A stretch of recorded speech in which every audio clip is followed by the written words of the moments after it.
Today is June 15th, 2016. My name is Sheryl Vogt, Director of the Richard B. Russell Library for Political Research and Studies, and I am in Athens, Georgia, interviewing Senator Mack Mattingly for the Russell Library at the University of Georgia. This is part of the Russell Library's Mack Mattingly's Oral History series.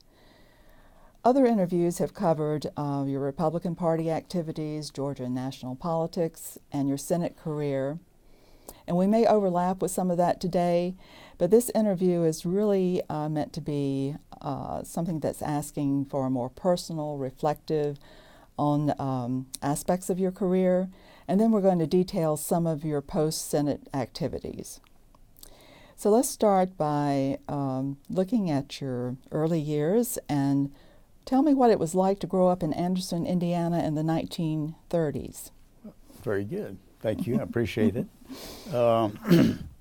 First, let me say that when we talk about the personal perspective, all these things I say are sort of building blocks in one's life and have been in mine. And, of course, my first memory of anything was being born, almost.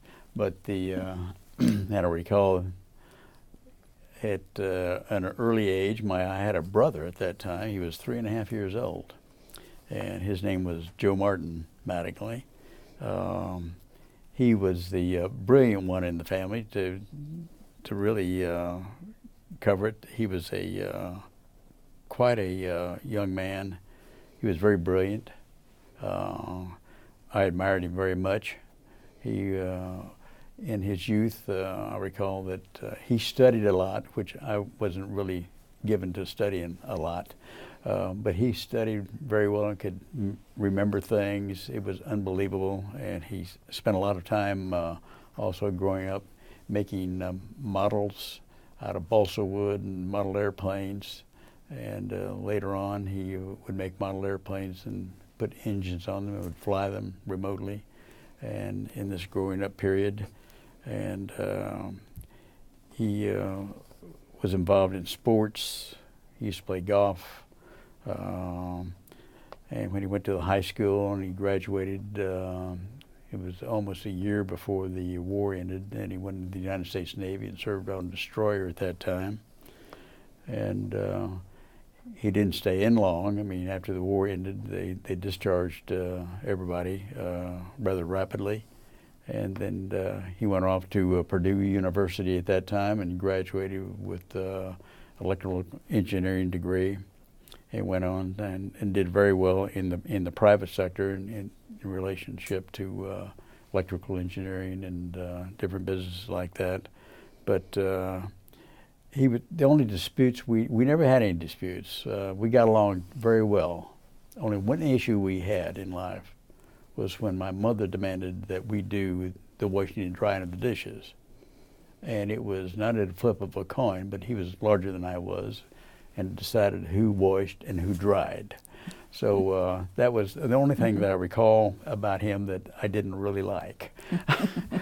And then, of course, my mother was, she was a high school graduate, I recall from an early age that, and even after he died, she loved him very, very much, my father. And but she was the typical mother back then in the 30s and 40s, that she cleaned the house, she did all the cooking, she did all the washing and ironing, and she paid attention to her sons with their not only their all the rules of the road, but she also tutored them. She helped them with their schoolwork and all that, which was a big bonus, I think, for all of us at that time. So she was quite a person in her own right, and she was very pretty. And my father left school actually after about the 7th grade, and of course this is probably in the 20s, and then he went to work. I think I forget, probably in his early teens at a tire factory. And I recall that he had this burn on his arm where that's when he got out of the tire business, that he had this scorching burn on his arm. And then later on, after he got married and married my mother, that he became, this is in the era of not exactly like it is in today's world. But he got a job as an assistant salesman at a furniture store, and then turned into a full-time job as a salesman. And then through the years, he became assistant manager in this store, and it was a very large retail store, probably 40,000 square feet or more of business.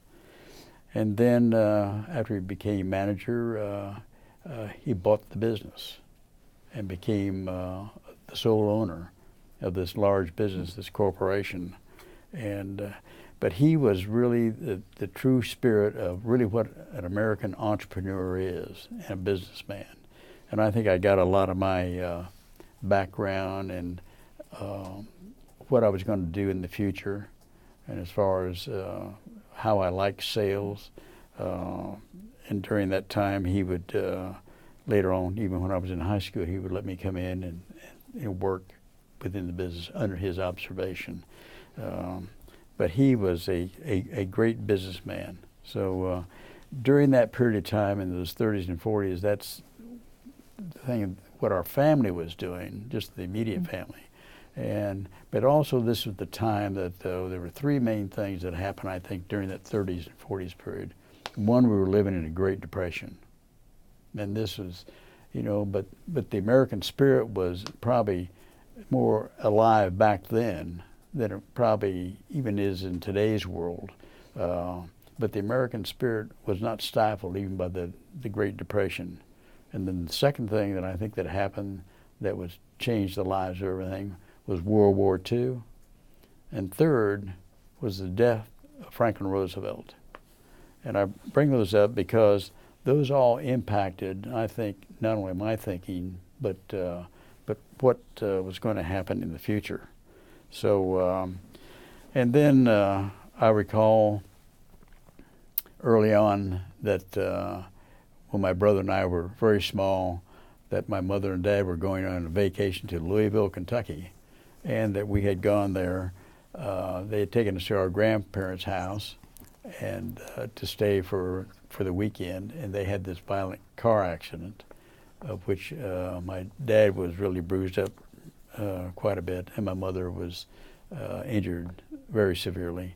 But she got past that, but I think it probably had an impact on her life from there on. And then as far as Mack Mattingly himself, I can recall very important things, like I had chicken pox, I had measles, I had my tonsils taken out in a doctor's office, if you can imagine that, back then. And I recall having scarlet fever, which was something severe then and severe now, which gave me an enlarged heart, which they didn't think I would ever recover from. And I recall riding my bicycle one time and breaking and shattering my elbow. And other than that happened in my life, all I can recall briefly during that period of time was the greatest fear that parents had for their children, and that was the fear of polio. Now we don't even think about polio. But back then, it was something that every parent thought about. And during the summertime, especially when they were out of school, they would want them to have rest, take naps, and all these sort of things, because nobody knew what really caused it at that time. So, were you ever warned to be careful in swimming? Oh yes. Because oh yes. They wouldn't let you go swim. Right. I remember that was forbidden for us to do that. At least some of us. I think some people probably snuck off and did it. Yeah, but I think there was a great fear that that's where polio came from. Oh yes. And but nobody really knew what it was. I mean, how to counter it. And they had this fear of a child being put in an iron lung, which they called them back then. So it was. Those are things that I recall basically from the childhood. But also, I recall what I did. Of course, I was involved in doing important things like going to kindergarten, elementary school at Shadeland High School. And I understand that when you were in elementary school, there were two people who became sports figures. Oh yes. There were during that time, of course, at that time I didn't know it, but of course they didn't know I was going to be a U.S. Senator either. But one of them became a famous baseball player. He was a pitcher for the Brooklyn Dodgers named Carl Erskine, who was one of the greatest champions and pitchers in American history. And the second wasn't internationally famous, but he was a young black man who was on our high school basketball team. And actually, back then he was the star of the, actually he was played in Shadeland High School, but when I went to high school, he was in high school, and it was a great athlete, all-around athlete, but also mainly, I think he could have been the center on the team, but he was a champion in his own right back then, and still is to this day. But he was quite a person. But you know, but I recall all the times off, having holidays, the times where I was born. The house is still there after even all these years, and we had moved, I think, until my father bought his first house, and we lived in 3 different places, 2 homes and an apartment at that time. So it was quite a time, but it was. I generally liked it, but I recall things like when we were in high school. I mean, the city itself, the schools were integrated, even when I went to elementary school, and but the sections. The town was divided in sections. They had sections where the Irish lived, they had sections where the Polish lived, they had sections where the blacks lived, and it was segregated in that manner. So it wasn't like the South, where the population is virtually integrated, and it's not broken up in large sections like it was back then. So it was different, and I think that what I recall basically from that period of time, because I know that my father and my mother, we never said, their children were brought up to respect everybody, period. Right. There wasn't any compromise in them. And I recall one time when my father in the furniture store, when he was manager before he ever owned the place, one of the salesmen made a remark to the custodian that cleaned up the whole place, who dressed in a tie and shirt like all the salesmen did. One of them remarked to him, he said, "Boy, would you please sweep up under this stuff?" And my father got so aggravated at this man, he said, "You will never ever refer to him as boy, you refer to him as Mr. Jackson." And that set the marker down. And but this is probably in the late 30s. So my father was a man to me. I admired him a lot. Some people say that I look like him, but he was quite a man. And you would never think a person, in this day and age, when we think of somebody getting out in the 7th grade and being able to come in and own their own business, a large business, that was very significant back then. With your father being a businessman, did he ever talk much about politics, local politics or state politics? Well, really, back then, getting to that, if we jump ahead to when I first became or even knew about politics, was Franklin Roosevelt was President of the United States. Right. And in my as I look back, he was president for 12 years and 3 months. So as far as for presidential things, most people only knew one president of the United States. Now, and the only things we could recall back from that time was when people would run against Roosevelt. Like there was a man from Elwood, Indiana, probably 20 miles away from where we lived, named Wendell Willkie, who ran against Franklin Roosevelt. Of course, he got blown away, right. And different ones, did not stand up in that arena. And the only other time that I recall anything political, I mean, I probably could recall some things, but was when I was in high school, and the congressman selected me for, didn't select me, for the military academy, which I didn't make at that time. I became an alternate for West Point, and but I knew that our congressman, I forget what his name was at this time, put me on that. But I think the other things that I recall is growing up, though, during that period of time, as far as politics, I wasn't thinking about politics. I was worried about trying to, we got allowances, but there wasn't enough money in allowance for my brother and me. So, I would go out and sell magazines. I mowed yards, and not with power mowers. We didn't have power mowers then. You mowed yards by hand. I sold, like I said, magazines. I remember pushing a cart selling ice cream in the summertime, which is not exactly a fun job. But the first full-time job I ever had was in a hardware store, which I made 30 cents an hour and worked 40 hours a week. And, that's $12 a week. Back then, that was a lot of money. Right. It was a great money to get. And as I recall, they weren't taking any money out of my salary at that time. So, which is better than later on in life. But the other thing that I recall from that period of time, non-political though, was I was trying to date this young, good-looking girl, and it really wasn't working out all that well. But her dad liked me, and he enticed me to come with him and go flying with him when I was in school. And he basically taught me the basics of flying back then in a Piper Cub. And that's where I got my interest in flying back then at that time. But the main thing is of what any political things that came up was really when December the 7th, 1941 happened in Pearl Harbor. And that's when we were at my grandparents' farm.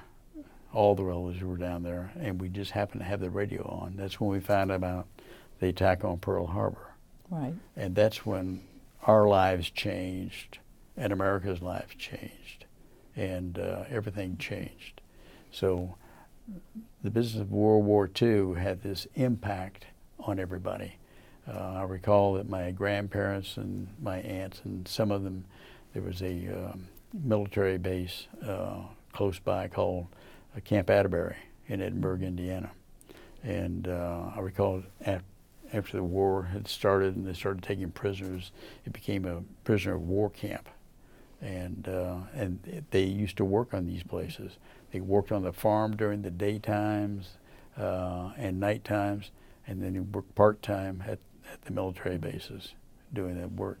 So when World War II happened, it changed our lives a lot. That's when people, like kids, would buy war bonds. You could buy a $25 war bond for $18.75. If you held it long enough, then you would earn that money. At the same time, you were saving papers, tin cans, scrap iron, all these things for the war effort. And you would, there was a central point where you would take them and where they would store all these things. So it was quite a time during that war period from 41 to 45 that I recall when my cousin went off to the Army early on, and he served in Europe and in the Battle of the Bulge. And everybody you saw all these stars in the windows of people that had children in service. They were grown men at that time now. And then the silver, gold stars for those that got killed overseas. What year did your brother go in? My brother went in, and just before the war ended, about probably 9 months before the war ended, and he went to the Navy, and then on to a destroyer. And and I think he was in about 2 years, and then got out. So did his having gone into, well, of course he went into the military because of the war, but his having that bit of service, did that influence you into wanting to go into the military? No, well, first off, no, wars do that.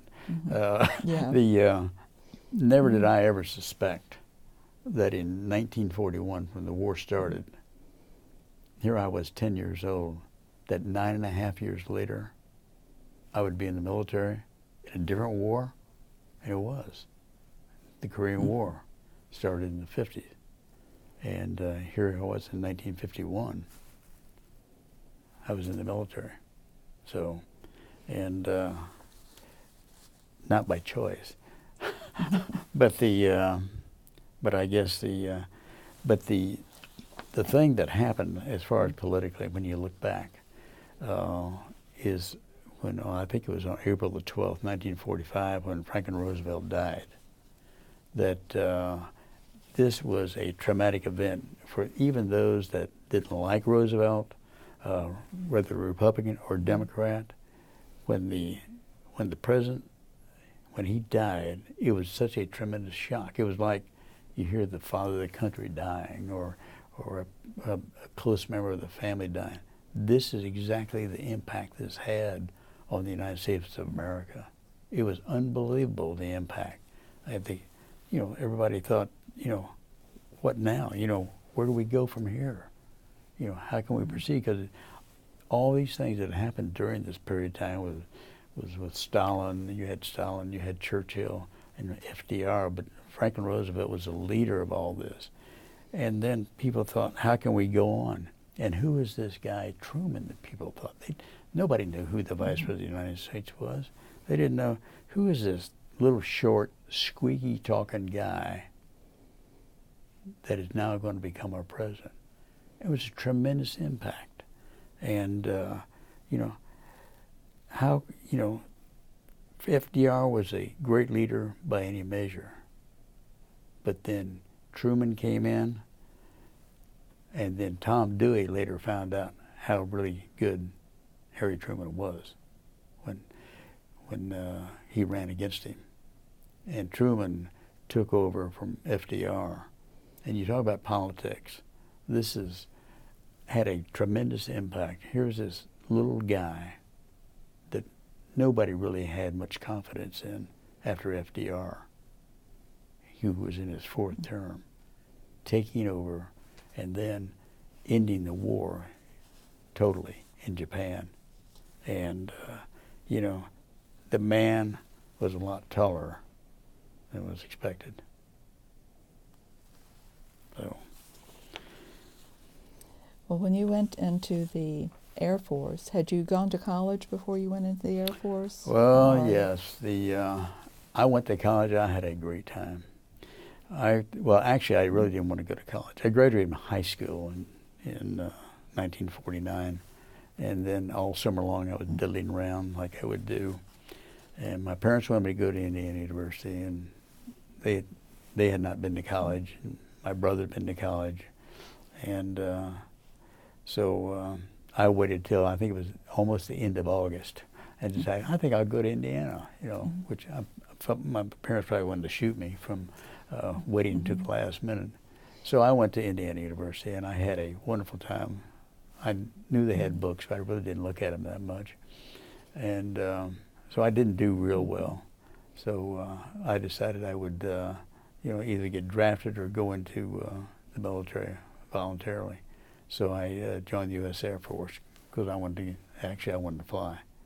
And so that's how my life then took that direction, that change. And it was...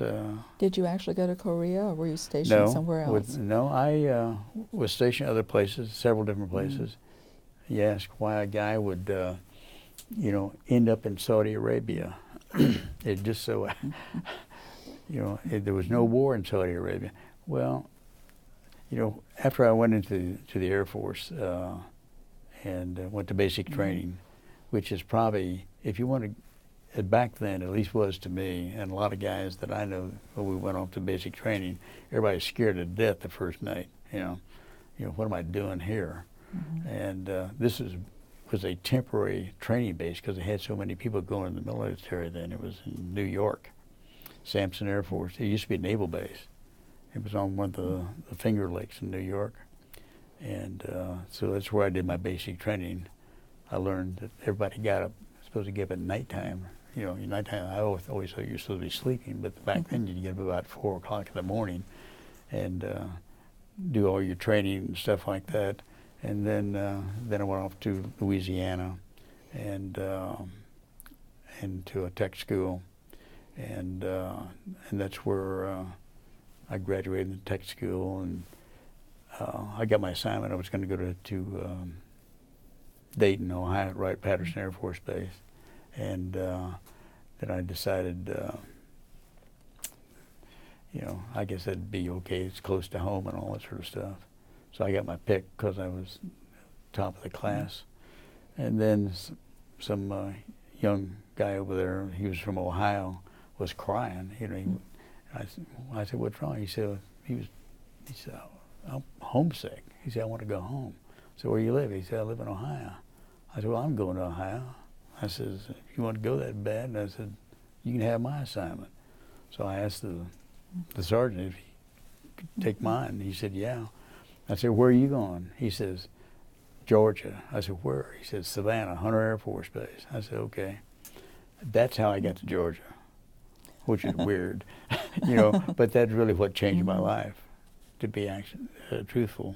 And so what did you think of Georgia when you first came? I came in Georgia.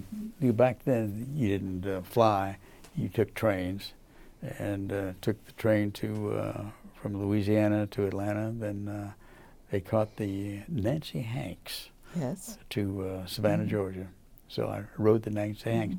Little did I know how historical it really was, but it turned out that way.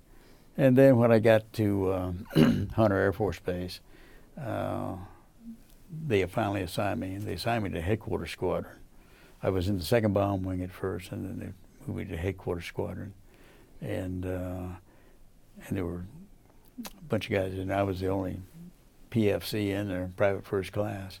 And the rest of them were, there's some officers, master sergeants, 2 tech sergeants, and a couple staff sergeants.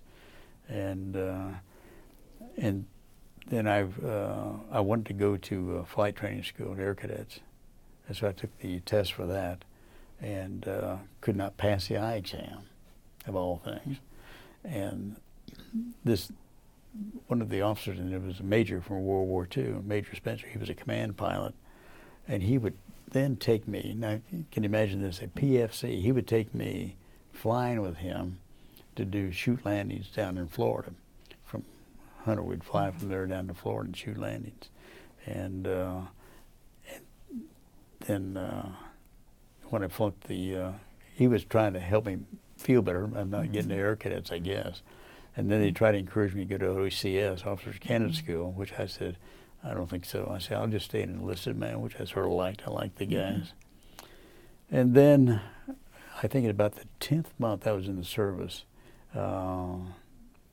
there was they came to me about wanting me to be involved with 4 other people, 1 major, 1 captain, 2 sergeants, and me, to do a classified mission to Saudi Arabia. And I said, okay. And so we went there for a few weeks, and on this classified mission. And so that's one reason why, you know, you say, were you in Korea? No, I wasn't. But we were doing, I was doing classified missions. And to this day, I've never said what the mission was. We just. Can you talk about it now? No. One thing I've always made a rule of, whether I was in the Air Force or in the Senate or at NATO or as an ambassador, all the classified things I've done, and even via the CIA, I've never said what I did. And I think it's better that way. You know, it's a lot more secure for the nation if you don't, you know, I guess now, you know, 60-some years later, it wouldn't make any difference what we did to most people. Was that your first trip out of the country when you went to Saudi Arabia? Yes. Well, no, I was in Canada once. We went to Niagara Falls. Okay. My mother and dad, when my brother was in the Navy. And, but think culturally, probably Saudi Arabia had more of an impact. Well, it did, and it was, it was quite a thing. It was a lot different than it is in today's world. Back then, it was radial engine planes. We had 2 co-pilots, and then there were the 2 officers and 3 enlisted men that were in the back of the boat, so to speak.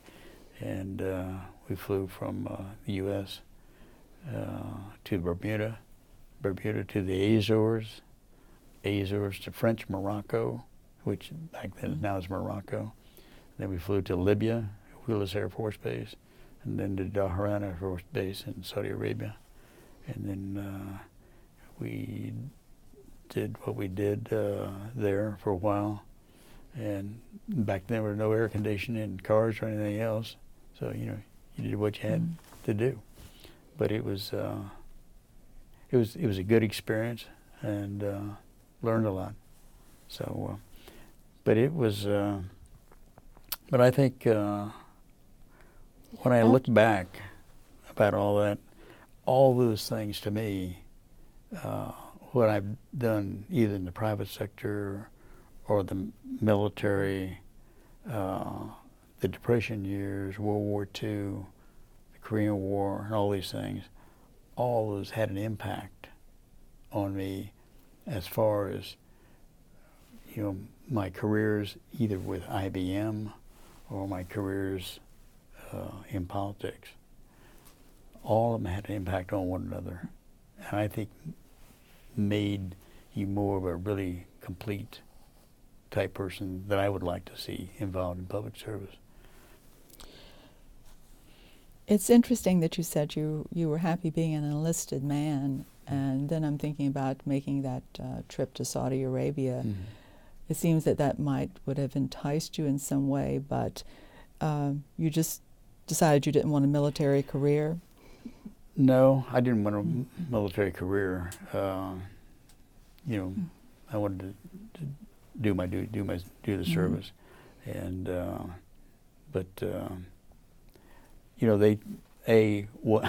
said, well, if you go to OCS, then you have to sign up for a little bit longer period of time. I said, 4 years would be sufficient for me. Yeah. I wanted to get back out and get back in the private sector. And then you did return to college. Yes. After that. After I got out of there, then I went back to ready to settle down and study a little bit. Oh well, I tell you, yes. I mean, of course, during that period of time, you learn because you do a lot of reading, but it was made it easier, I think, to go back to school. I didn't have any problem when I went back the second time. I made good grades when I went back, but I always wanted to I didn't want to waste time. I didn't like when I went to kindergarten, and I wanted to graduate from college so I can get out in the private sector and start to work. That's what I wanted to do. And you studied marketing? Yes, I was a marketing major. Yeah, started out in management, ended up in marketing, and basically it's sales or the business world, which is where I wanted to be, and so from there from college you went into IBM? No, I went to when I graduated, I got married. I was in fact, I met a girl at some wedding I was in. In fact, my current wife's parents were getting married, and in 1956, which her father and I were in high school together, and I went to the reception, and they set me next to this young lady that was in his wife's sorority. And 3 weeks later, we were engaged and got married. And they had a daughter. Later on, I married her after Carolyn passed away. So, small world. Yes, indeed. But and when did you meet Dan Quayle? Because you knew him before he became vice president. Yeah, well, I knew him in the Senate. Knew him when he was a congressman, and was pretty much it on that. But but your paths had not crossed in Indiana before. Not really. Except I knew that he was running for the Senate because we'd met when we were both campaigning for the Senate when we were at the National Convention in 1980, and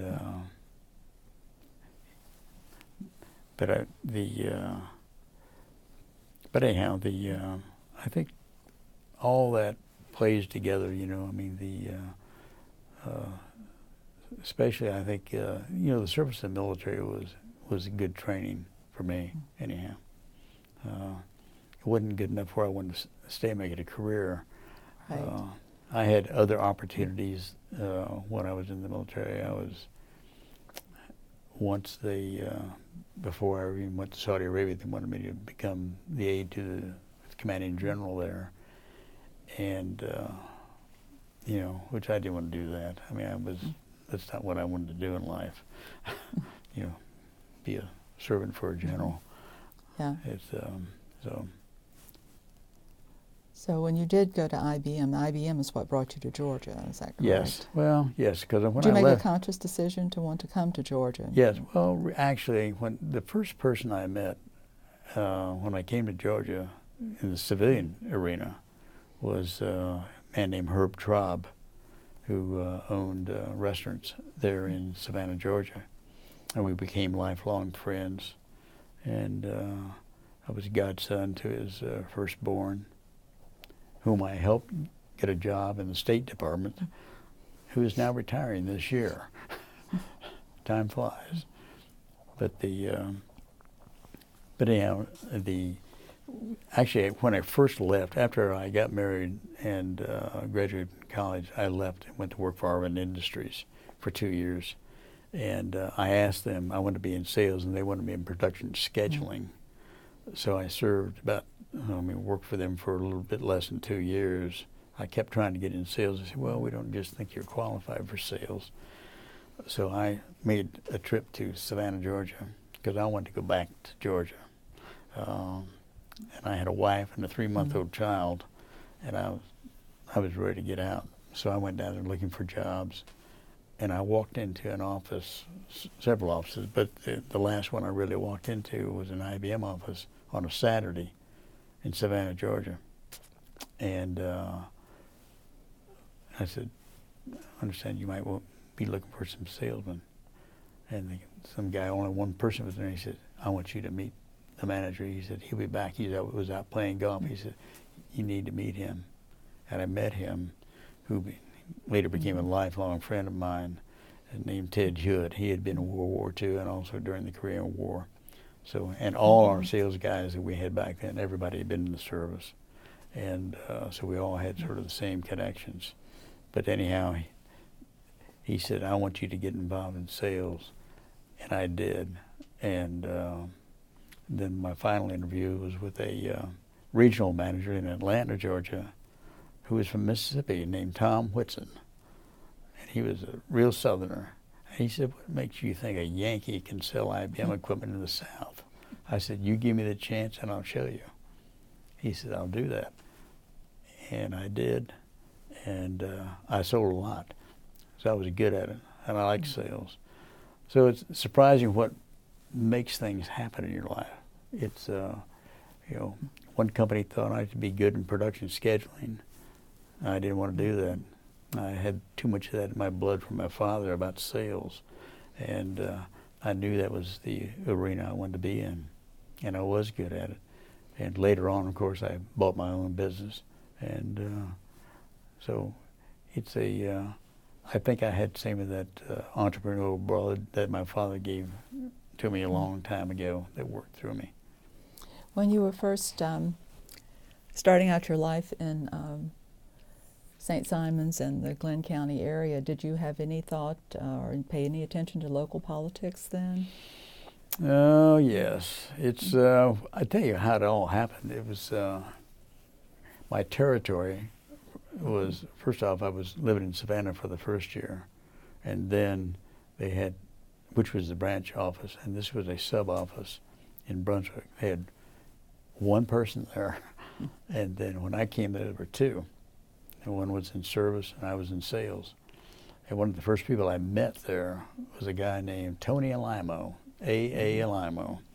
He was a young lawyer who tried to convince me to become a lawyer, and which I decided I didn't want to do that. But he was involved in Republican politics locally. And he had a friend, Jim Kent, from St. Simon's Island, who was the district chairman for the Republican Party. And so they were wanting to get me involved in it. And that's really how my first stepping block into politics in Georgia came, and probably in 1960, because 59 is when I came with IBM. 60 we moved to St. Simon's Island, and that's when they began twisting my arm to try to convince me to get involved in politics. But yeah, I did have an interest in, I really didn't have an interest in local politics so much. I did have an interest in local politics from the standpoint of trying to see how you would create a Republican Party, because there wasn't any, you know, hardly anything.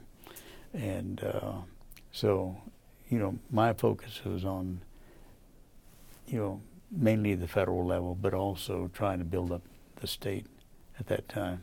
And that's where it all started. And then, of course, as we had discussed in earlier sessions about the real key to all this was when Barry Goldwater ran for the presidency in 63 and 64, which is really the key to the change in Georgia, the South, and the country. And you led the campaign for him in the 8th District Right. at that time. Sure did. Yeah. Sure did, yes. Well, had you all done anything to start sort of a Glenn County Republican group prior to his? Well, yes. It started because people were infatuated with Goldwater. So then it's a lot easier to get people then to move over to become active in the precincts or the county level or the district level. It was, once again, a building block process, just like my life has been. Right. And, you know, and you go out there and you try to structure and get them involved. Will you do this? Will you do that? And I wasn't so, I would go out and find people that were interested in building up the precincts. I didn't want to build up the precinct, but I was trying to find people to do that, and also at the county level and district level, things like that. Yeah.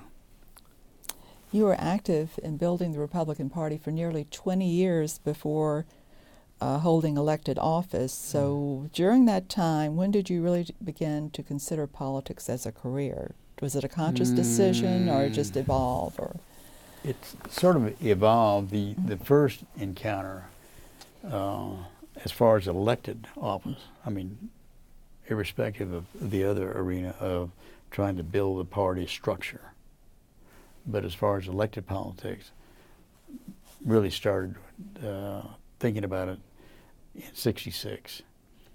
64, Goldwater ran for election. Bo Calloway got elected to the United States Congress. 1966, Bo Calloway wanted to run for governor of Georgia, and did. And he and his team, Bill Amos's campaign chairman and others, and all of us who were involved in it, thought that if they could field congressional candidates in all these arenas, Republican congressional candidates, he would help get out the vote for Calloway.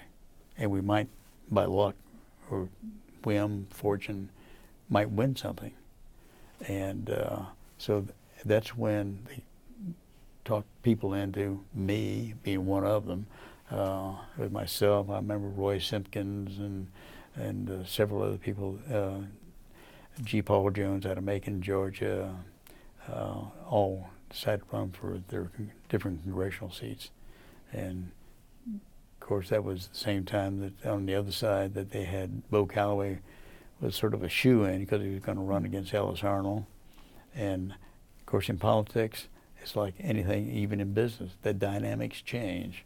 You know, if you don't catch up with it, you know, you're going to get run over. And the bottom line, that's when Lester Maddox got involved in the political arena and decided he wanted to run. And of course, he won the Democrat primary, beat Ellis Arnold. And, you know, and that's how it happened that, you know, it's history now that Bo Calloway, although he won a plurality, he didn't win a majority, and he took a majority to win the race. And they took it to the Georgia legislature, and that was history because they were all Democrats, so they elected Lester Maddox. Hard to believe, but that's what happened. What motivated you to run for the U.S. Senate in 1980?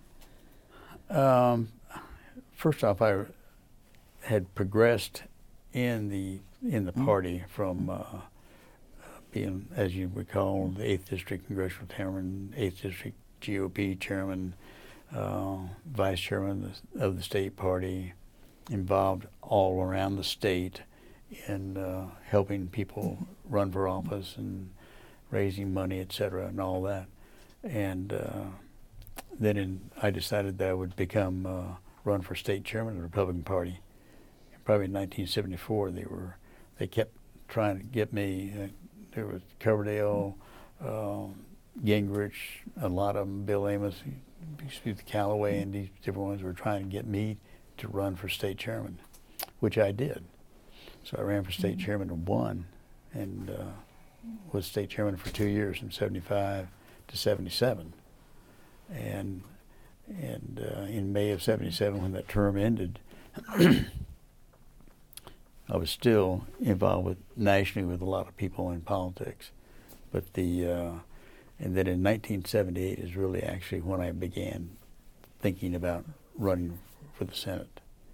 And so that's when all that the mix started happening then. And then it was, in fact, that's the same year my father died. And then we went on with it. And then in 78 is pretty much when I decided. And then in 79, I started thinking about who I would like to get involved in the inner circle of the campaign.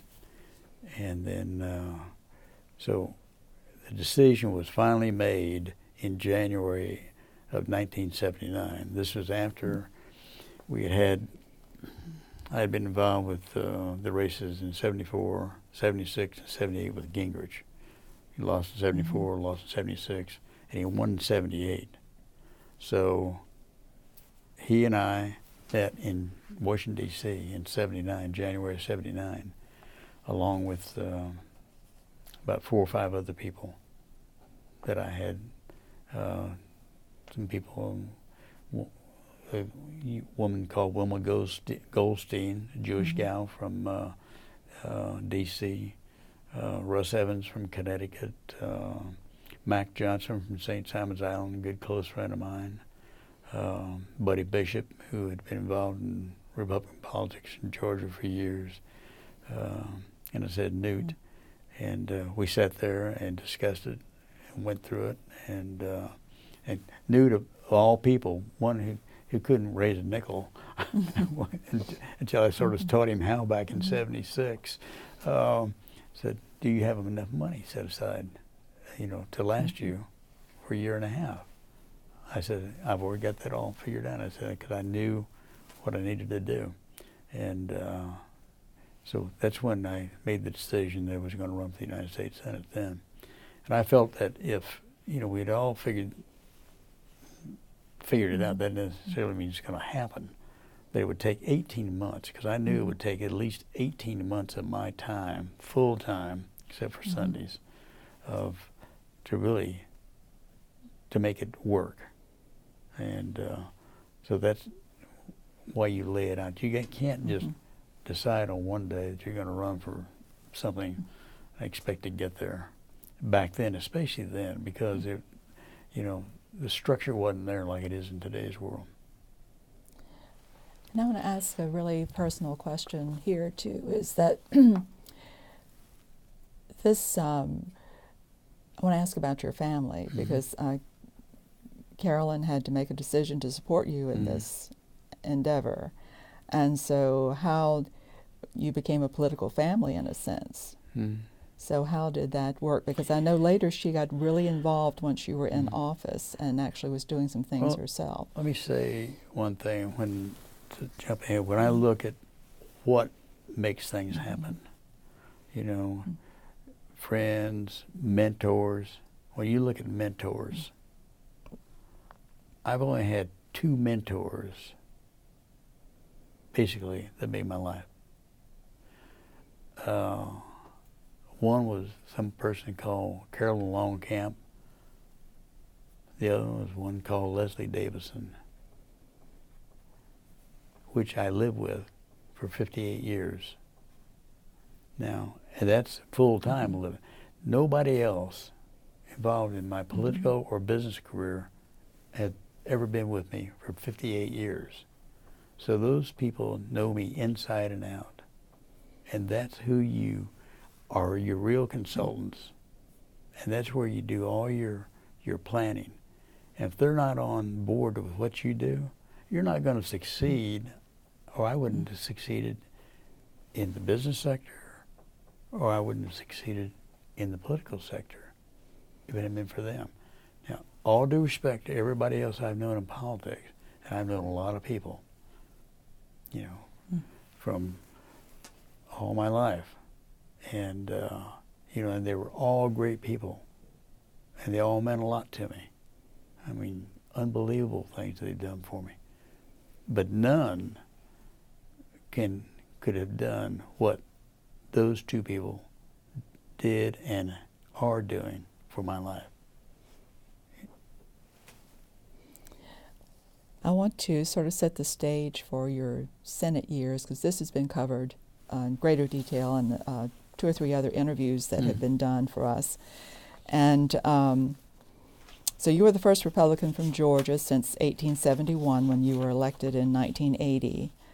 And in the Senate, you had many committee assignments. Among them were Appropriations Committee, Subcommittee on Military Construction, of which you were chair, Legislative Branch Subcommittee, Select Committee on Ethics, Banking, Housing, and Urban Affairs Committee, International Finance and Monetary Policy Subcommittee, Rural Housing and Economic Policy Subcommittee. You were chair of that. The Government Affairs Committee, Oversight of Government Management Subcommittee, which you also chaired, Joint Economic Committee. You are also a member of the Holocaust Commission, and were very active in Senate leadership, serving as chairman of the Republican Congress's Committee on Committees, which made committee assignments, which is a very important position for the party. During your career, you authored around 40 Senate bills, amendments, and resolutions, which became law. And according to your Senate voting record, you missed 40 of 2,366 roll call votes, which is 1.7%.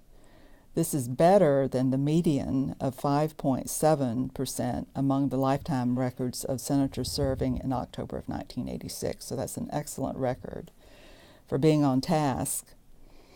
So what I'd like to do in looking at your Senate career is talk a little bit about how would you describe a typical day for Mack Mattingly on the Hill?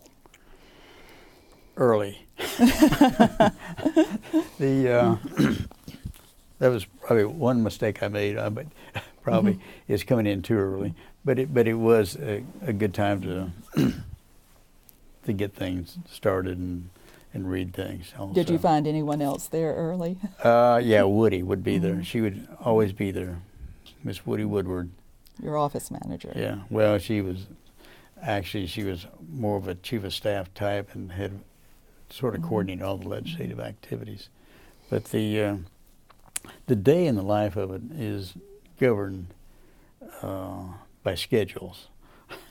You know, mainly the schedules of the appointments that you have for that day.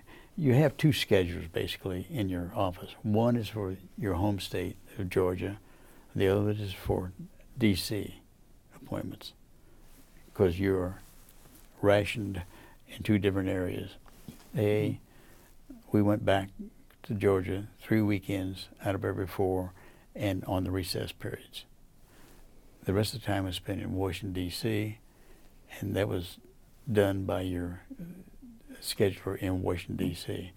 And that was controlled by, A, the business of the Senate, but also primarily what you wanted to do was focus on whatever constituents were coming in to your office.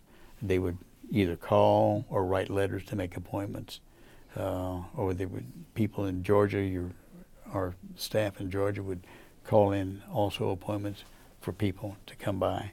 So it was, and you would either meet them in your office, or if it was overlapping with something that came up, possibly on the floor duties or in committees, you could meet them outside the room there and stuff like that.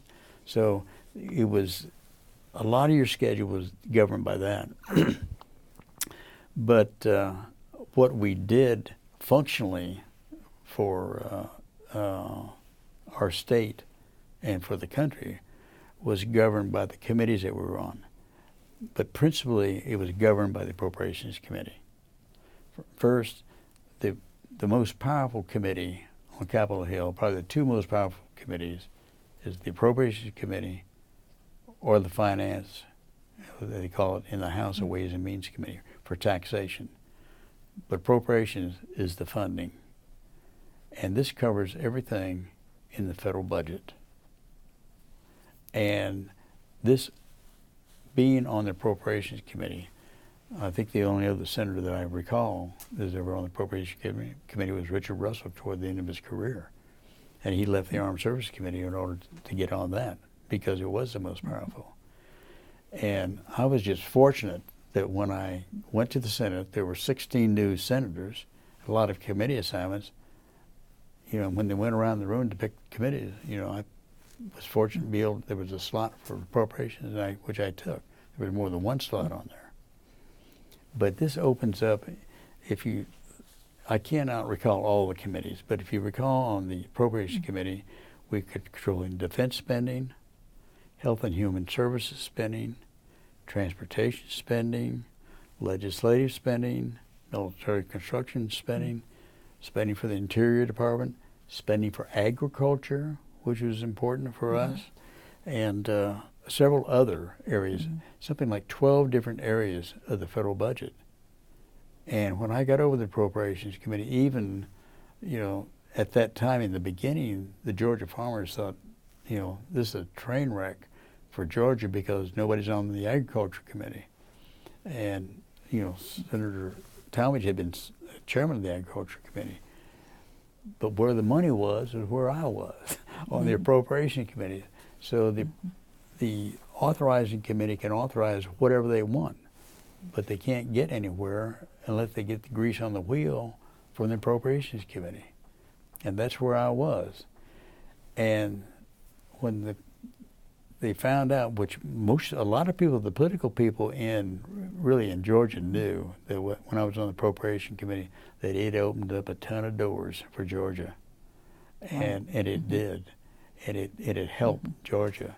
So really what we did legislatively and a lot of our meetings that we had were all surrounded by the appropriations of people either wanting funding, you know, didn't make any difference whether you're talking about the Atlanta airport, MARTA, the Georgia ports, you know, back then the 11 military bases that we had, et cetera. All these things were wrapped around appropriations.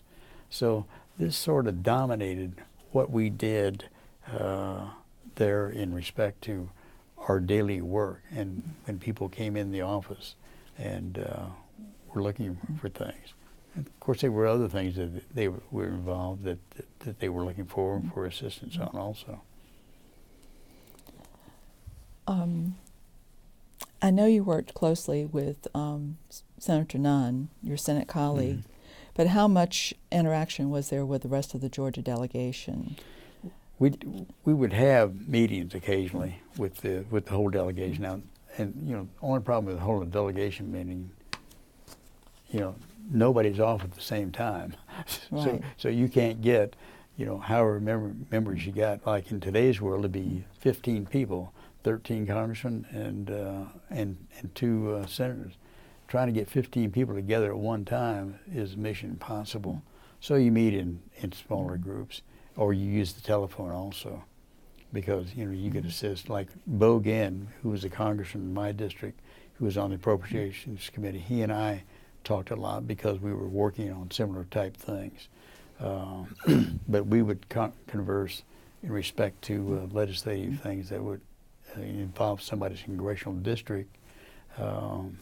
And I want to point out here that Bo Ginn had been an administrative assistant for your predecessor, Senator Talmadge. That's right. He was also a Democrat. Yes. And you had a very close working relationship, even though you were both from the same state and had common interests, but you had a good working relationship. I never, I think this comes from my business training and my father. I didn't have any problem working with either side of the aisle. This is about a mission.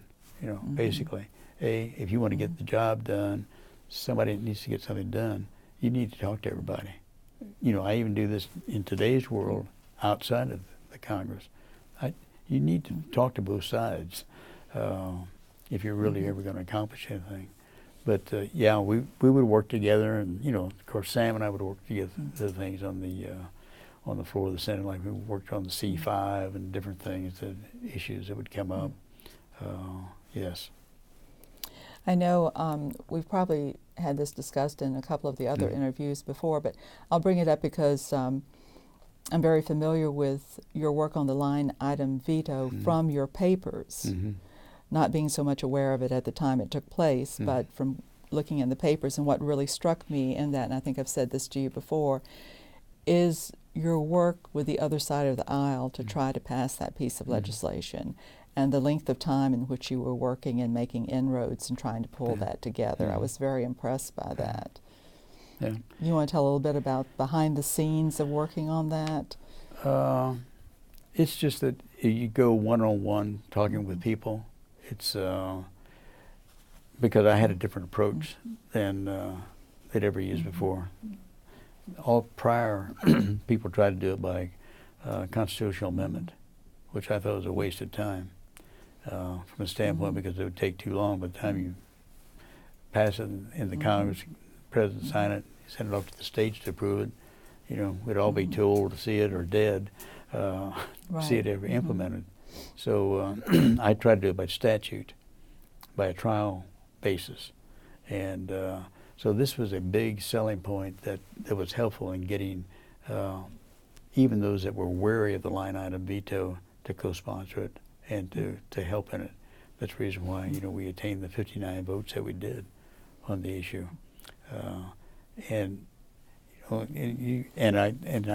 I've said this before, we had humorous events too that would happen. Of course, Mark Hatfield, who was chairman of the Appropriations Committee, went almost burned me at the stake because he thought this would be the end of the Appropriations Committee process, and which it wasn't. And then Ted Kennedy, I recall one time when he came back, I think I've said this before, that he came back from being home and campaigning one weekend. He says, Mack, back home, he said, everybody talks about your line item veto. He says, they're beating me to death. I said, I knew that. Tell them to keep it up. So he and I were laughing because I knew that he wasn't going to support it. But we did it all in humor and good fun because I knew where he was, he knew where I was, but there was no animosity. Right. And this is all about an issue, and like even in when I would deal with tax issues, Bill Bradley, who was a great basketball star from New Jersey. And he was a rocket scientist on economic issues, and we would have debates on the floor of the United States Senate, and he would sort of semi-agree with different things. So, but we were good friends, and even today, he and I are work together on the an issue in New York State, of all places, in New York City, on the Federal Hall, where George Washington was first sworn in. So. And that was something you can have friendships. I had friendships with the Soviet ambassador in the Seychelles at one time.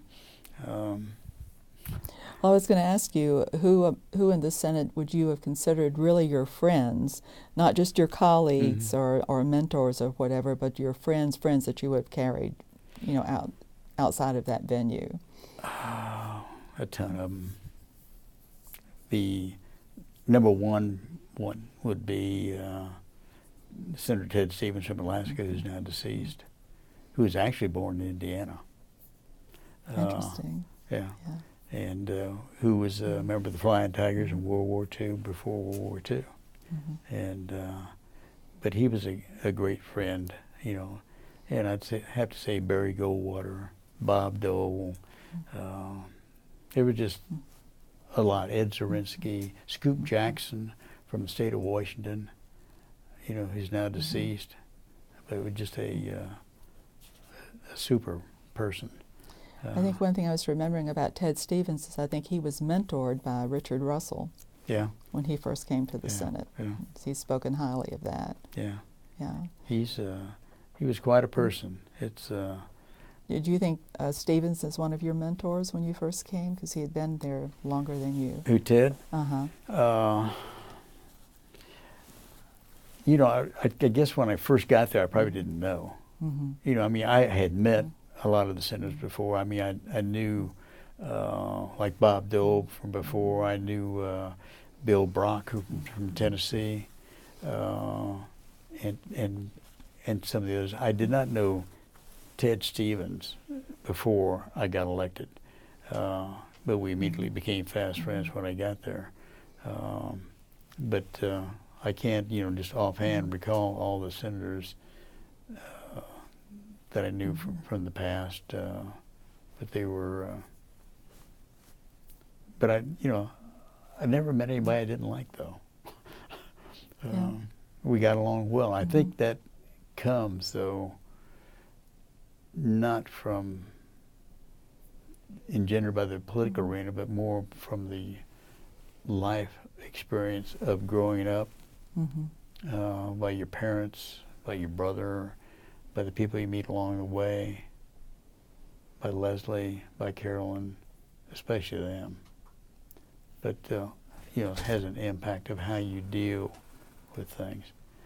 It's been as I look back now, over 85 years, it's been an asset of being able to talk with people and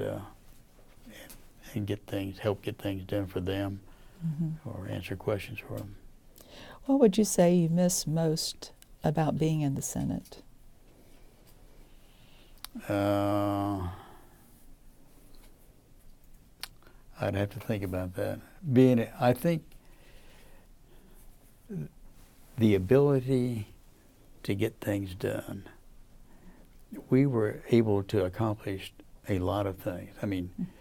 The helping all those people that were able to help in Georgia, which I continued to do even outside of not being in the Senate, but being able, when people call, and being able to help a constituent with something that they, are lost about.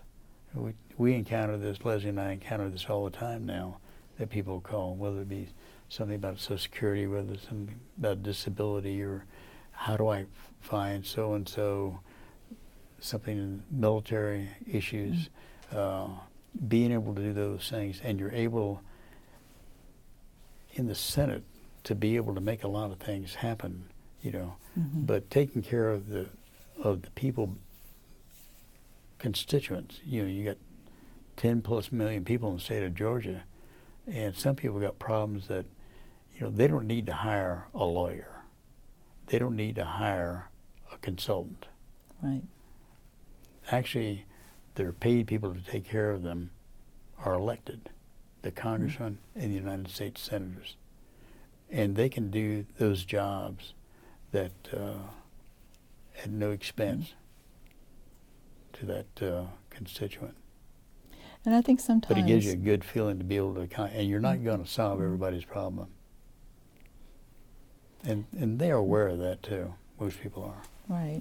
And I was going to say, I think sometimes too, there are a lot of people who don't realize they can call on their congressman Exactly. to do these things on their behalf. Exactly. I was at Leslie and I were at a conference for the National Land Alliance, I believe, several years ago.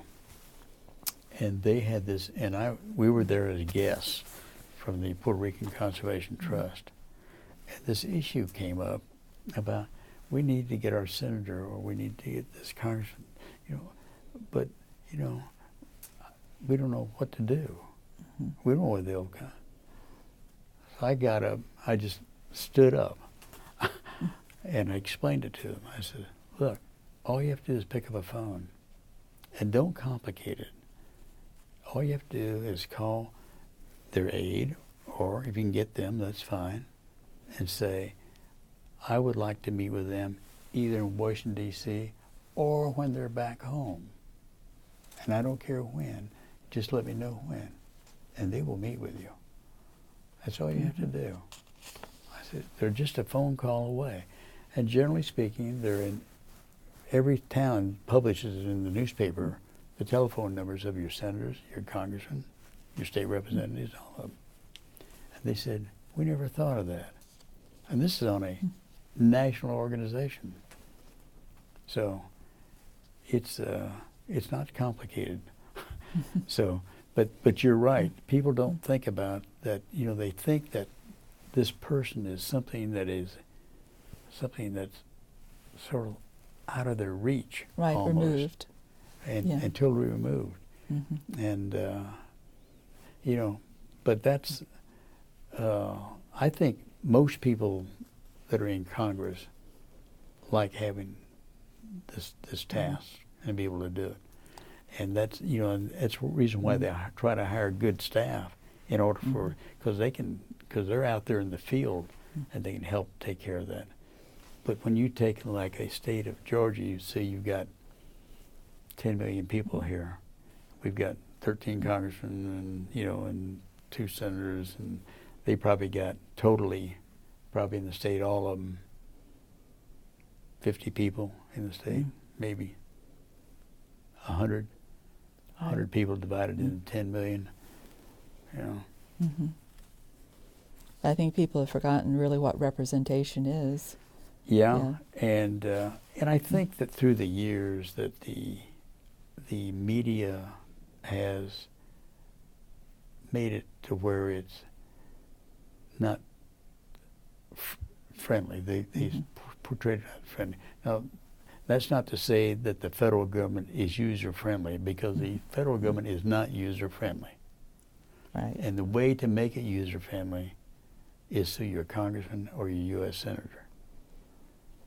Because unless somebody sometimes puts the pressure on them, they're not going to do anything. And if you got to go through the system, if your system is hypothetically, say, issue on transportation, you've got a transportation guy probably in your county somewhere, and then you got in Atlanta somewhere, there's one in the Georgia government bureaucracy, then you got federal transportation here in Atlanta, Georgia, that takes care of the federal level, and then you got to go up to Washington, D.C. If you have to hip-hop through all that stuff, you may never get anything done. So I always found out one thing when I was in sales, and I learned this early on: always call on the boss. Always go to the top first. And, I'm not saying you're going to the White House and knock on the door and talk to the president, but I'm saying you can go to the door of your congressman, because generally there's offices interspersed around the state, and knock on the door. There'll be somebody there. Right. And I can tell you, I always love talking to the owner of the company or the CEO of the corporation, because that's the guy who can make the decision. I want to come back to that a little bit later in our conversation. We want to talk about civic engagement for adults, but let's go right now to your relationship with presidents with whom you served. And I want to read from a campaign speech that Ronald Reagan made for you in 1986. He said, "Today I'm here to tell you that Mack Mattingly is not just a good senator, he's a great senator. He's not just helpful, he's been indispensable in our efforts to invigorate the economy, get federal spending and taxing under control, and to strengthen America's defenses. And I want to thank all of you for sending him to Washington, and I want to ask one favor of you. Can I count on you to send him back for another vote?" So tell us a little bit about your relationship with Ronald Reagan, and how did it affect you personally and politically? I think he's probably one of the kindest guys you ever want to meet. Ronald Reagan was. I mean, I knew before him. Of course, I had been around presidents before. I'd been around, Nixon and Ford, and and all those, and people that had run for office. But Ronald Reagan was different from the standpoint that he never wanted to take any credit for anything. He always wanted to give credit, and he was always wanting to make the person he was talking to feel better, like on anything that you were talking about. I recall before I was sworn in, before he was sworn in, they had a dinner for all the Republican majority senators and Reagan. We were walking through the line to meet he and Nancy, everybody. And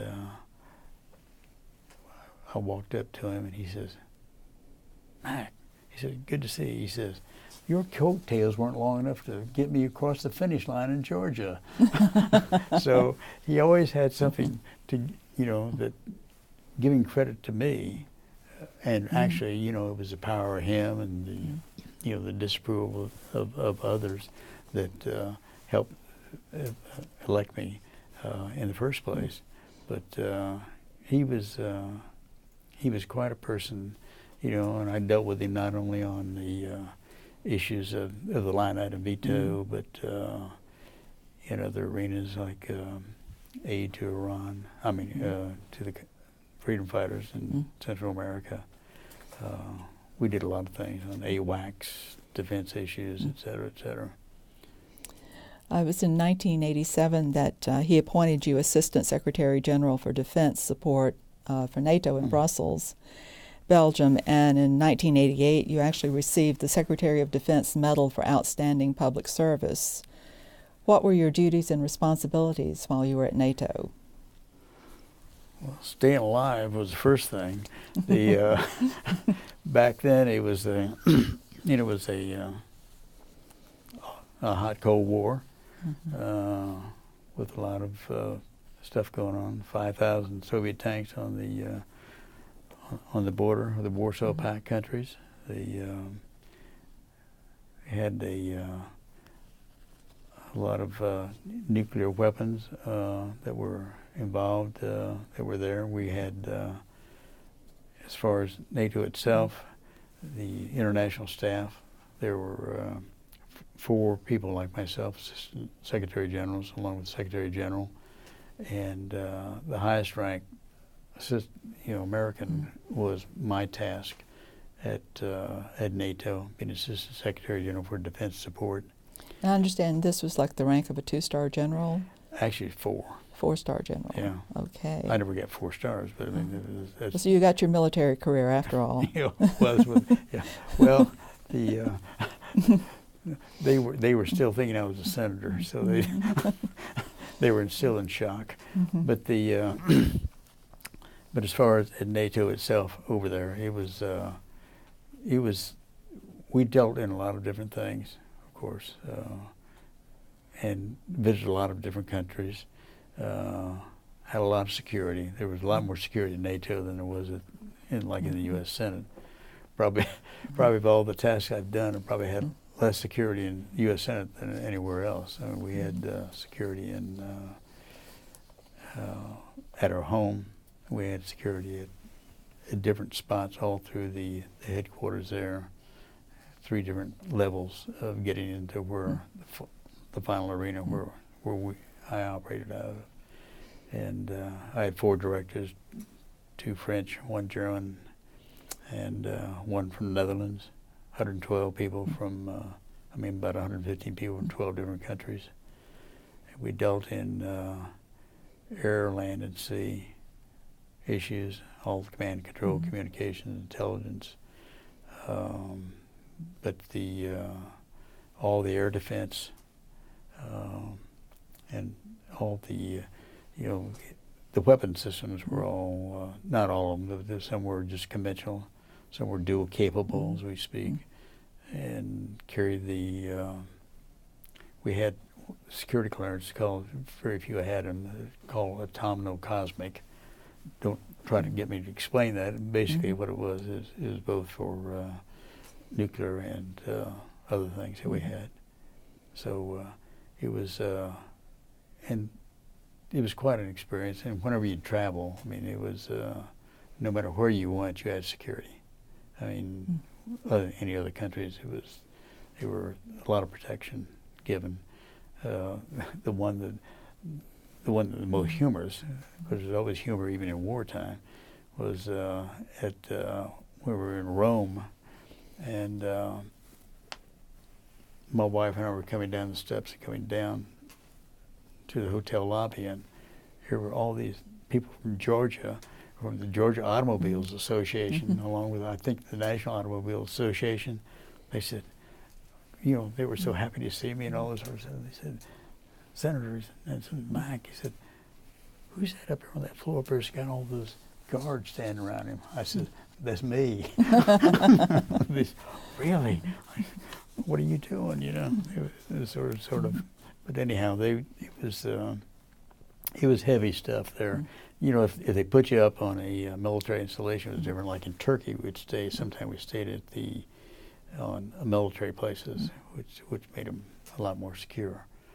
But now, what about your actual living quarters when you were in living Belgium? quarters? It was protected too, but it was a large place, home, because of the you'd have to give dinners for a lot of people, and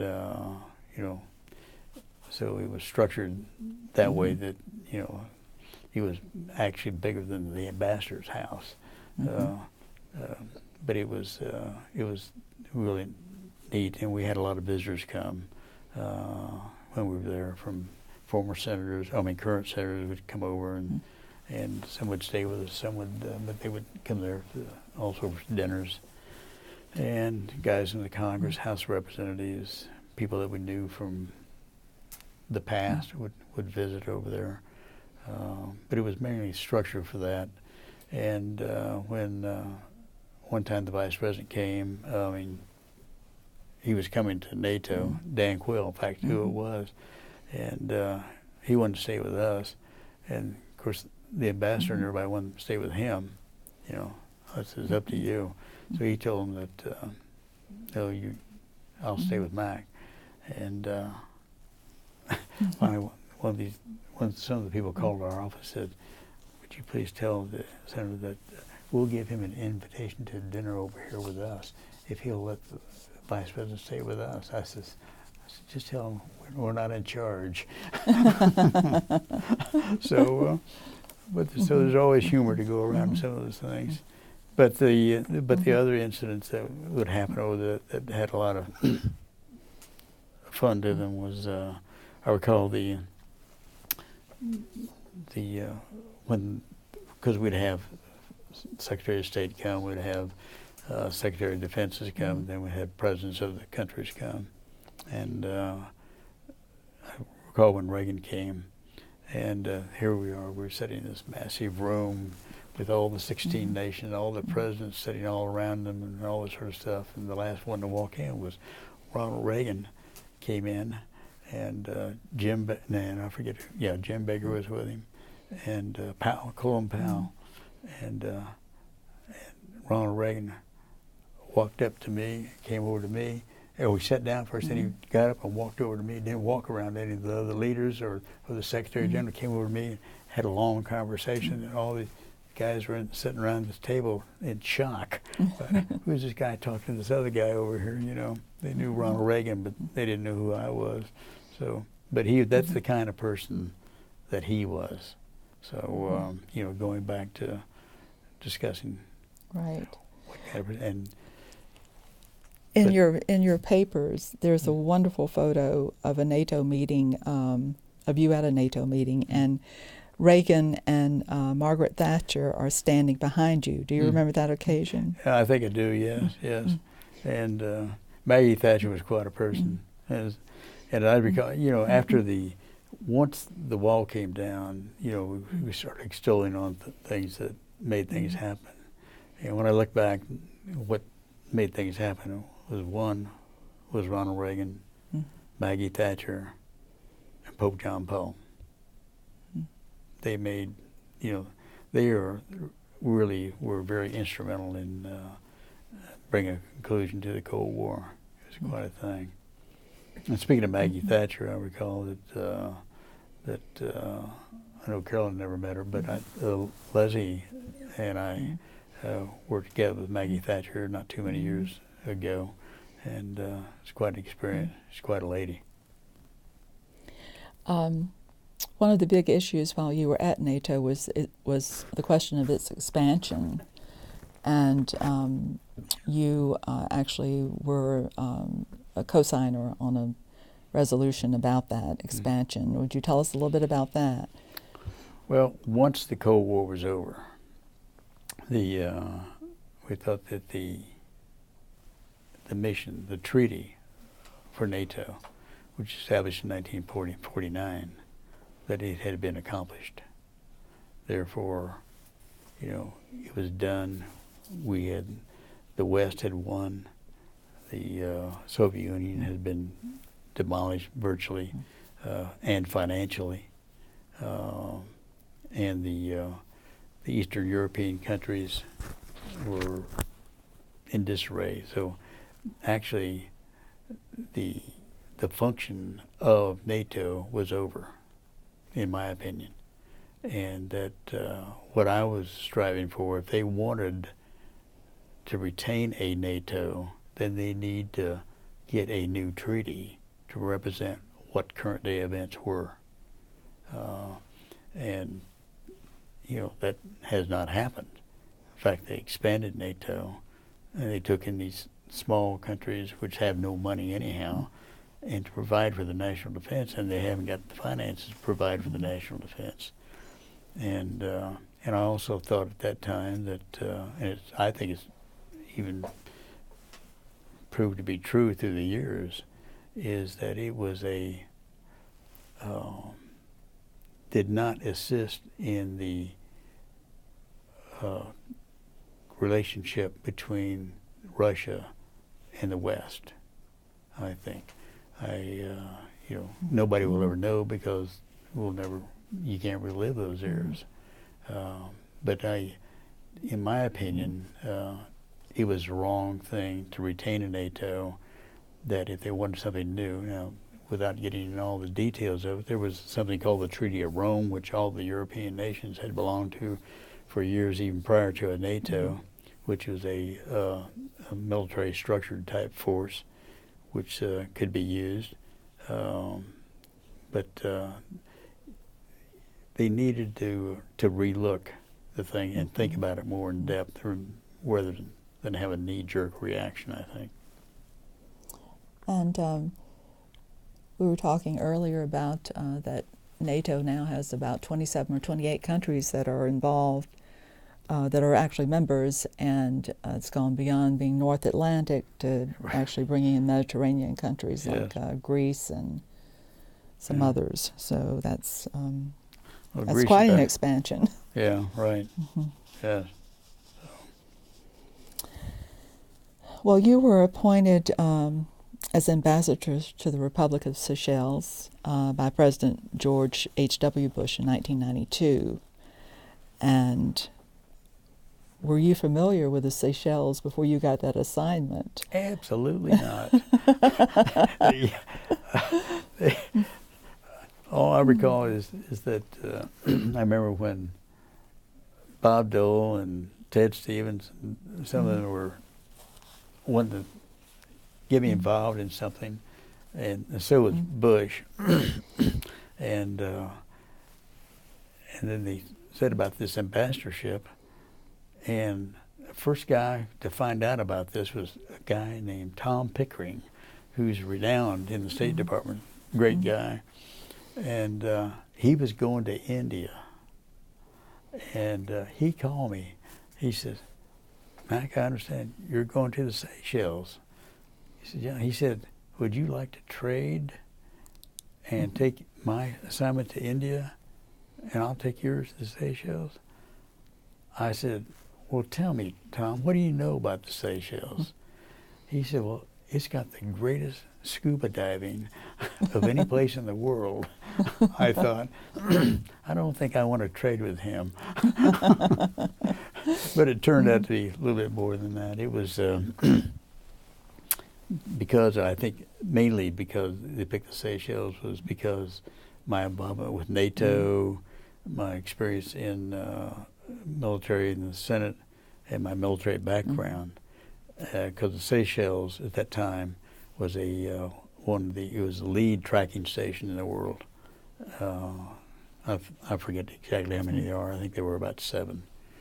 And this was the primary one that had actually the first look at something, that somebody would launch something in that perimeter, the focus that it had, without getting into the classified stuff.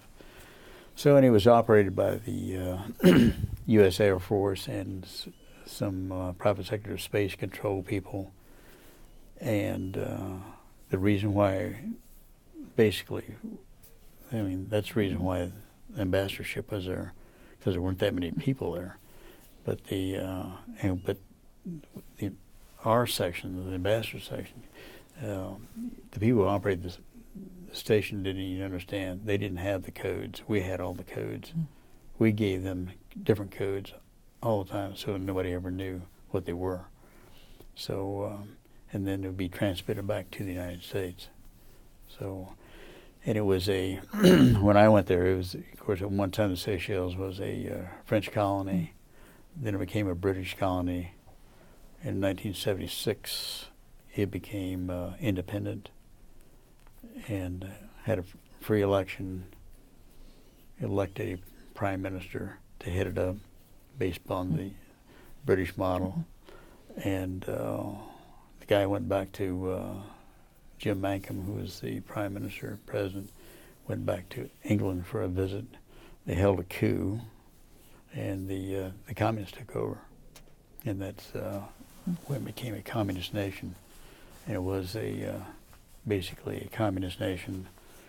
Even when I was there, although the wall had come down, the Soviet Union didn't have much money, so it was dwindling. They had a lot of Cubans there at one time. They had dwindled away.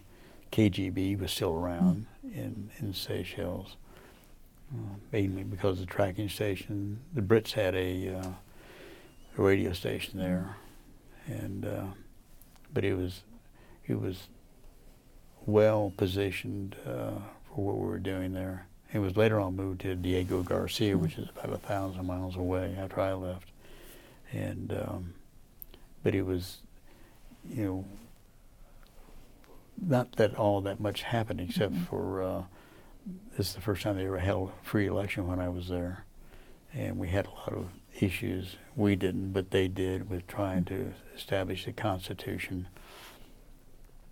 And they couldn't get together, and they argued, and it was sort of similar to the line item veto in the Senate. So what I did, I got both sides, the communists and the good guys, all together and the church, all together at our house for dinner, and got them all talking, and that went on with other things, led on to them writing the Constitution. It was, in the beginning, it wasn't all that good. In fact, the first one they voted on didn't even have property rights in it, and the church actually came out and opposed it, and it was defeated. And then they changed it and modified it a lot, and then it passed. And was this the Catholic Church? Catholic Church and the Anglican Church. Yeah. but the Catholics were the majority there. But the Anglicans probably had as strong a voice as the Catholic priest did there. And but it was significant, you know, from the standpoint of having a free election. You know, people in the United States aren't aware of what oppression is until they've seen a place like the Seychelles. And when people stand in lines, and I would say miles, at least a quarter mile to half mile long, of people just waiting to vote, and and all of them, probably 50% of them were barefoot, and all this, but wanting to be able to cast a free vote. It's amazing. It's so it was quite an experience. It's there weren't very many issues there. The biggest issue we had was security. The security they had, I mean, of course, everybody owned an AK-47 or a machete, and but the people who protected us were probably 50% of them were good, 50% of them weren't. That's the reason why I had a weapon, carried a weapon at all times there, and we had one experience with a guard, and which my wife got. She was afraid, and so she finally located us. We were out somewhere. I got back in time, and so worked it all out. And but I'll have to say also one thing I did, which you would never think of, over there, would be the Non-Proliferation Treaty for nuclear weapons. Yes. And they sent that. I said, I cannot believe that the United States government is going to send this thing over. They want these guys to sign it. There's not but 150,000 people. I didn't know where they kept their nuclear weapon. But anyhow, I went to it, and they joined it by what they call ascension. So, and that's the other thing they did. The other thing that happened, I think, well, they had a lot of pirates, of course, back then in all the surrounding waters. We were about 600 miles from the coastline of Africa east, and 1,000 miles from Diego Garcia. And they would attack a lot of the fishing fleets that would come in, no matter what the countries were, because they would attack them. And generally speaking, if you didn't get there soon enough, they'd kill them all. But we had to, we had no facility, we had no military facility basically where we were in the Seychelles, so they'd have to fly out of Diego Garcia, a long way away. And by the time they get there, most of them, would either be dead and stuff like that. So, and the other thing was when the war was going on in Somalia. Two things happened in that respect. One was when an ambassador named Mohammed Sanoun came from the UN and there were 15 tribes in Somalia, and they brought the 15 tribal leaders over to the Seychelles. He would meet with them, and they were trying to come up with some reconciliation or where they could stop fighting one another. And there was a lot of Islamics, basically. And so the conclusion was, after he was there a few weeks, he came in to tell me, I said, well, what's going to happen? He says, nothing. He says, they all look alike, they all speak alike, but they all hate one another based upon their religious sect. And each of those 15 tribes had different sects. And they would stop them along the roadside, whether in buses or whatever they were in. The opposition would stop them, ask them to repeat their sect rules, and the ones that couldn't do it, they'd kill them. And he says, "There's no way will you ever stop that." He went home. So, and the last thing that happened, other than departing the place, was when we got this cable that there was a ship with munitions on it wandering the Indian Ocean, and and it kept reflagging itself, and was trying to take weapons that it had gotten from Europe, somewhere in Europe, to Somalia. And they sort of suspicion that it was going to run out of fuel sometime, as they referred to petrol. And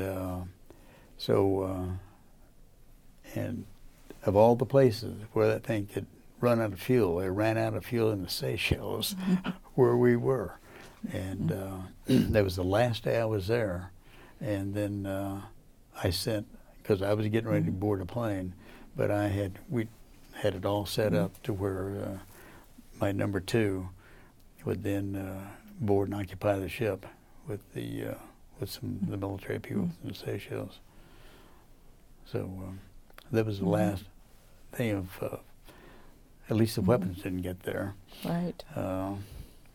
And then we flew out later. So, but it all worked out.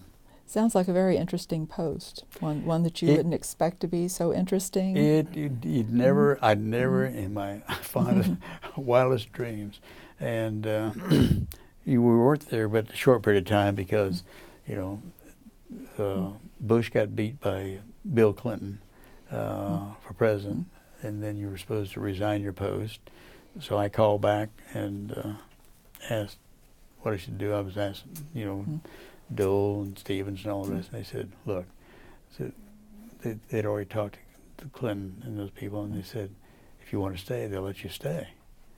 And but this is 8,000 or 9,000 miles from home. This is, we'd been gone, and so Leslie and I just decided that we'd just go check out and go on back home. That's what we did. Did you like diplomatic service? Would you like being an ambassador? The first encounter really with diplomatic service was with NATO, because it was different than being in the Senate. In the Senate, you vote, and generally majority or supermajority rule. In like NATO, it was vote by unanimity. That means you had to get 16 countries to all agree.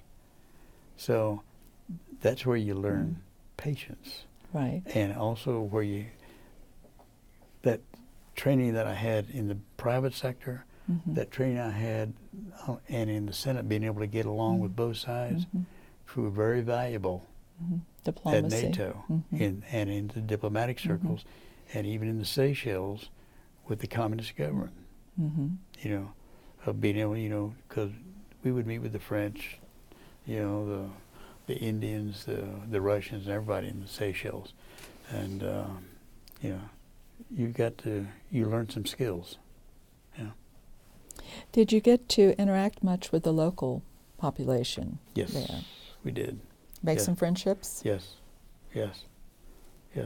What was the culture like? It was totally different. It was, they were pleasant, very, very pleasant. The natives, well, not natives, it's indigenous. It's a mix of population. Very sharp features most of the people had, and they were multilingual. They weren't bilingual.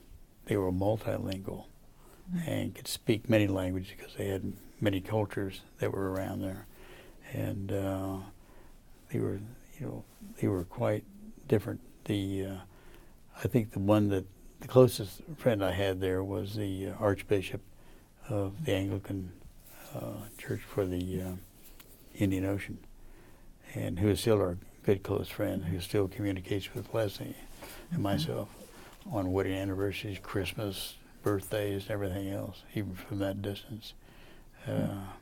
But he was quite a chap. He was unbelievable. I think he was could have been drinking at the time, but I doubt it. But anyhow, I shouldn't say that. But I recall that when I was leaving in the church, he made this great comment about me. He says he was comparing me to the first Pope John Paul. He says he was there a short time, but opened many windows. It's quite a compliment. Yeah, he was. But he's quite a person. One more presidential question, and that is, what kind of relationship did you have with both Bushes, father and son? The Bush one I knew from, back before he ever ran for president. I mean, I knew a lot of the Texans down there, like Jim Baker, who I contributed to. I think I gave him a $50 contribution when he ran for Attorney General one time down there. And but I knew George and Barbara Bush for a long period of time, being involved in politics.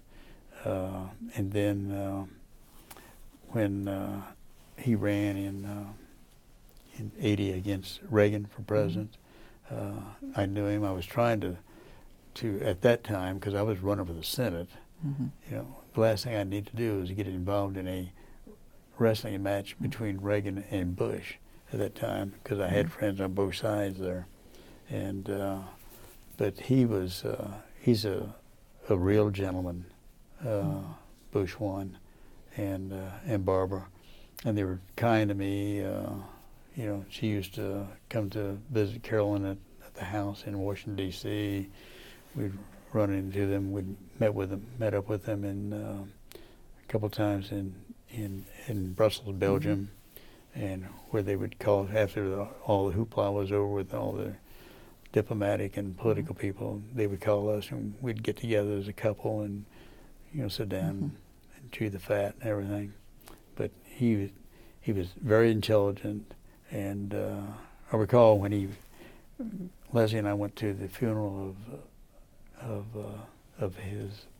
when Ronald Reagan died, and when he gave the eulogy, and one of the eulogies, and he spoke very deep about, because during that campaign when they ran against one another, Bush and Reagan, you thought they were enemies, but he spoke about how he came to learn about Ronald Reagan, and also how he learned also about the economic viewpoints that he had in defense, and how he admired all that and knew that he was right. He was, he was just totally different.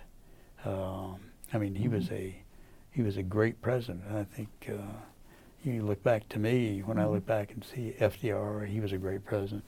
Even though I may have been on the other side and didn't know it at that time, but seeing him and seeing an FDR type, and then seeing a Ronald Reagan and seeing a George Bush, he was in that mold.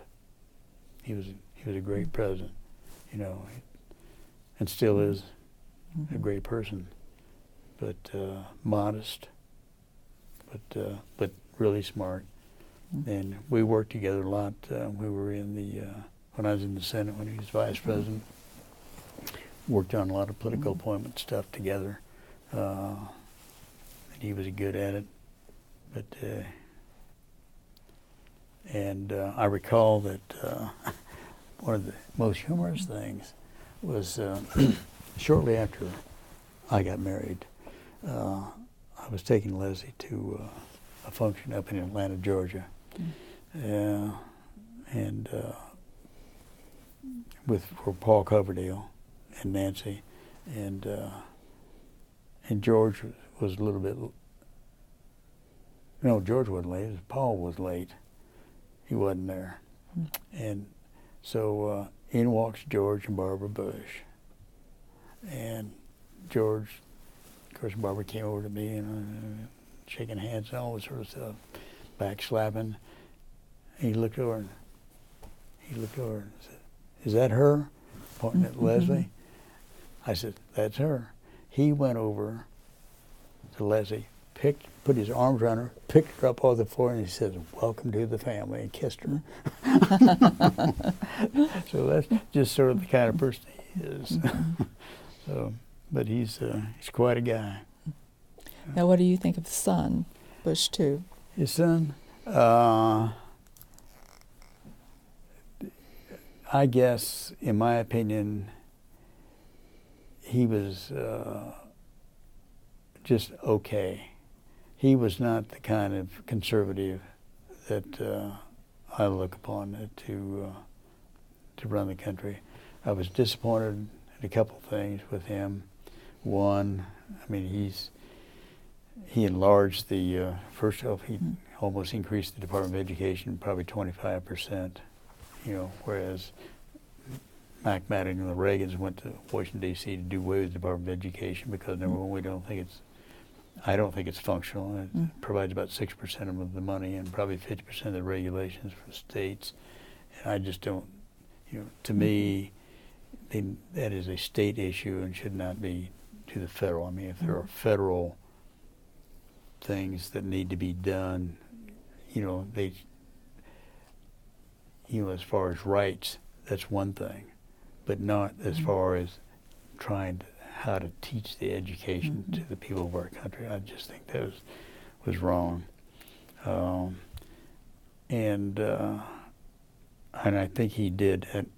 The greatest thing he did was after when 9/11 happened, that what he did from there of trying to garner the world, which he did, to go after these terrorists, and then get a tremendous force from around the world to go to Afghanistan, which is where it was really where the principal place was at that time.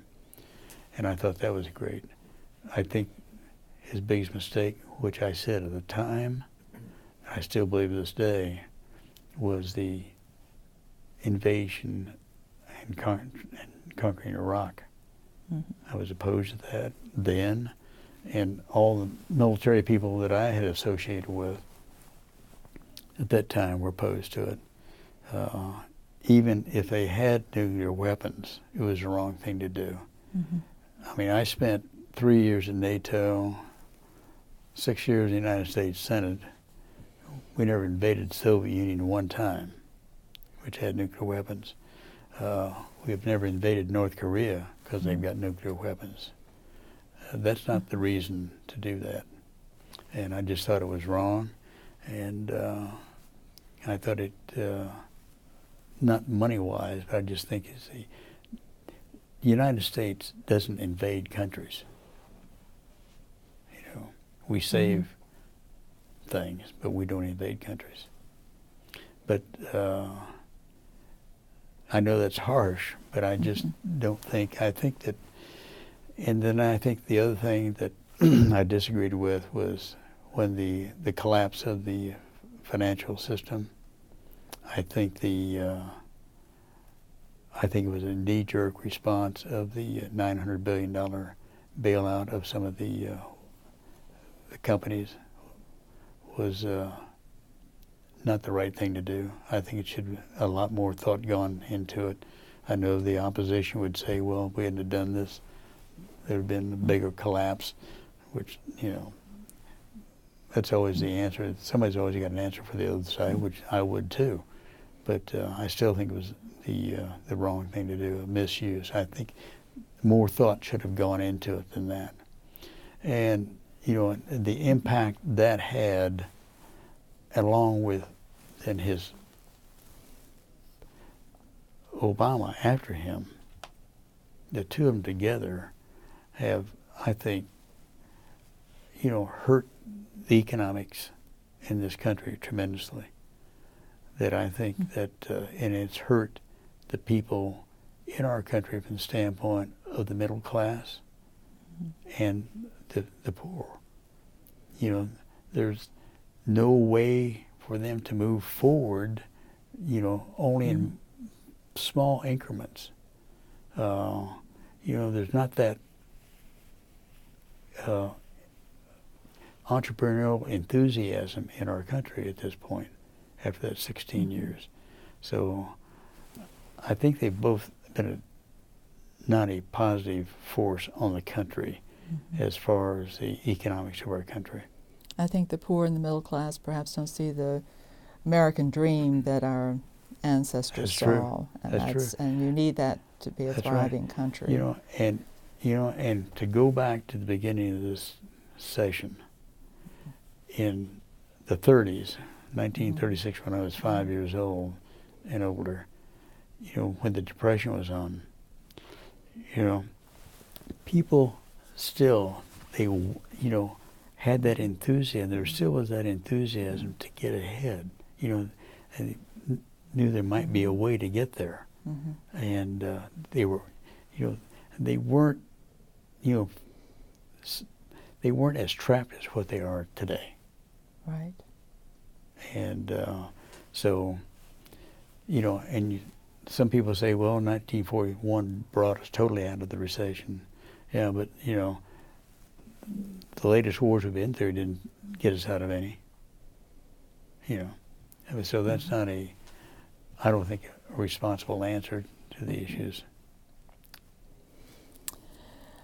I know in your time since you've come back to Georgia that you have been doing a lot of advising of current candidates, perhaps informal or formal, I don't know. But I have seen in your papers evidence of advising some who've run for president, some who've run for lesser offices. And I take you're enjoying that, but can you share any stories from that with us? Well,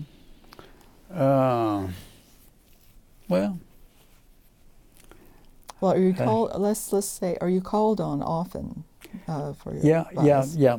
Basically, I don't offer it. I ask people if they call, then I will help them, or give them my counsel, the whatever counsel you want to take, for what it's worth. But yeah, they do, and but I basically what I like to do more than is work on policy issues for people. If they want assistance in that arena, if you're running for president or if you're running for the Senate, I've got ideas about what I would, not that mine are all correct, but perhaps what your platform should be. Yeah, or what something. your platform might be. To me, when I look back over the last probably 40 years, probably the three best things that have come about economically and everything for our country. Number one was in '81 when Reagan came in, and what they did with the tax policies, what they did with the defense policies, and what they did with the foreign policy with thorough thought and comprehensive approaches. That's one that worked, and it worked well. And then when Clinton and Newt Gingrich were Speaker of the House, how they came together. Clinton didn't develop the contract with America, Gingrich did, but the two of them merged these things together and made the country economically healthy and the defense was stronger. If you look back at that, the things that were implemented that Clinton signed into law, along with Gingrich, passed them in the House on the change of the economic issues, created a surplus, first time ever in probably a century, for America. So that is positive. And the third thing I think that has happened that was good, that was never implemented, because I think Obama made a mistake, was when Obama created the Simpson-Bowles Commission, which was to take on the federal budget and come up with all these ideas of how to make the fundamental reforms in our system, tax-wise, budget-wise, entitlement-wise, etc. The thing that he didn't do it like they do the base realignment commissions, which are actually put to a majority vote, up or down vote, which Obama didn't want to do, I think, by his own political reasons. But if he would have done it, he would have straightened out the America. But Simpson-Bowles was a fantastic thing, platform that was put together to help America recover.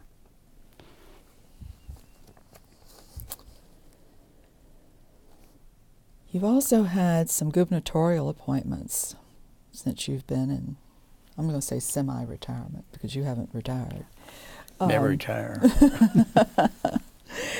But you've been a member and chairman of the Georgia Ports Authority. Mm-hmm. That's extremely important for this state. Mm-hmm. And what is our ranking right now in terms of ports on the Atlantic seashore? Are we number one in trade and use of the port? Well, in Savannah and Brunswick. Yeah. First, let me say that my appointment to the port, I was the first Republican appointed to the port. It may have been, somebody may have been disguised as one earlier, but the first one was ever appointed, number one, by a Republican governor, which we didn't have until 2002. Right. But, that came out of the blue also. I had no idea that he wanted me to be on the Port Authority, Governor Perdue. But the port now, the Georgia Ports Authority, as far as the Savannah Port it was maybe rising. I haven't seen the latest data, but it was number 4 in the United States as container port wise, fourth largest, and it's probably second on the East Coast. Maybe it'll close in and probably be number 1 if it's not number 1 already on the East Coast, even bigger than New York. Once the dredging of the river is done, the expansion. Yeah, but it's still has been advancing even without that depth. Mm-hmm. And then the Brunswick port is the number 1 importer and exporter of cars in the United States. It's number 2 in the import of cars.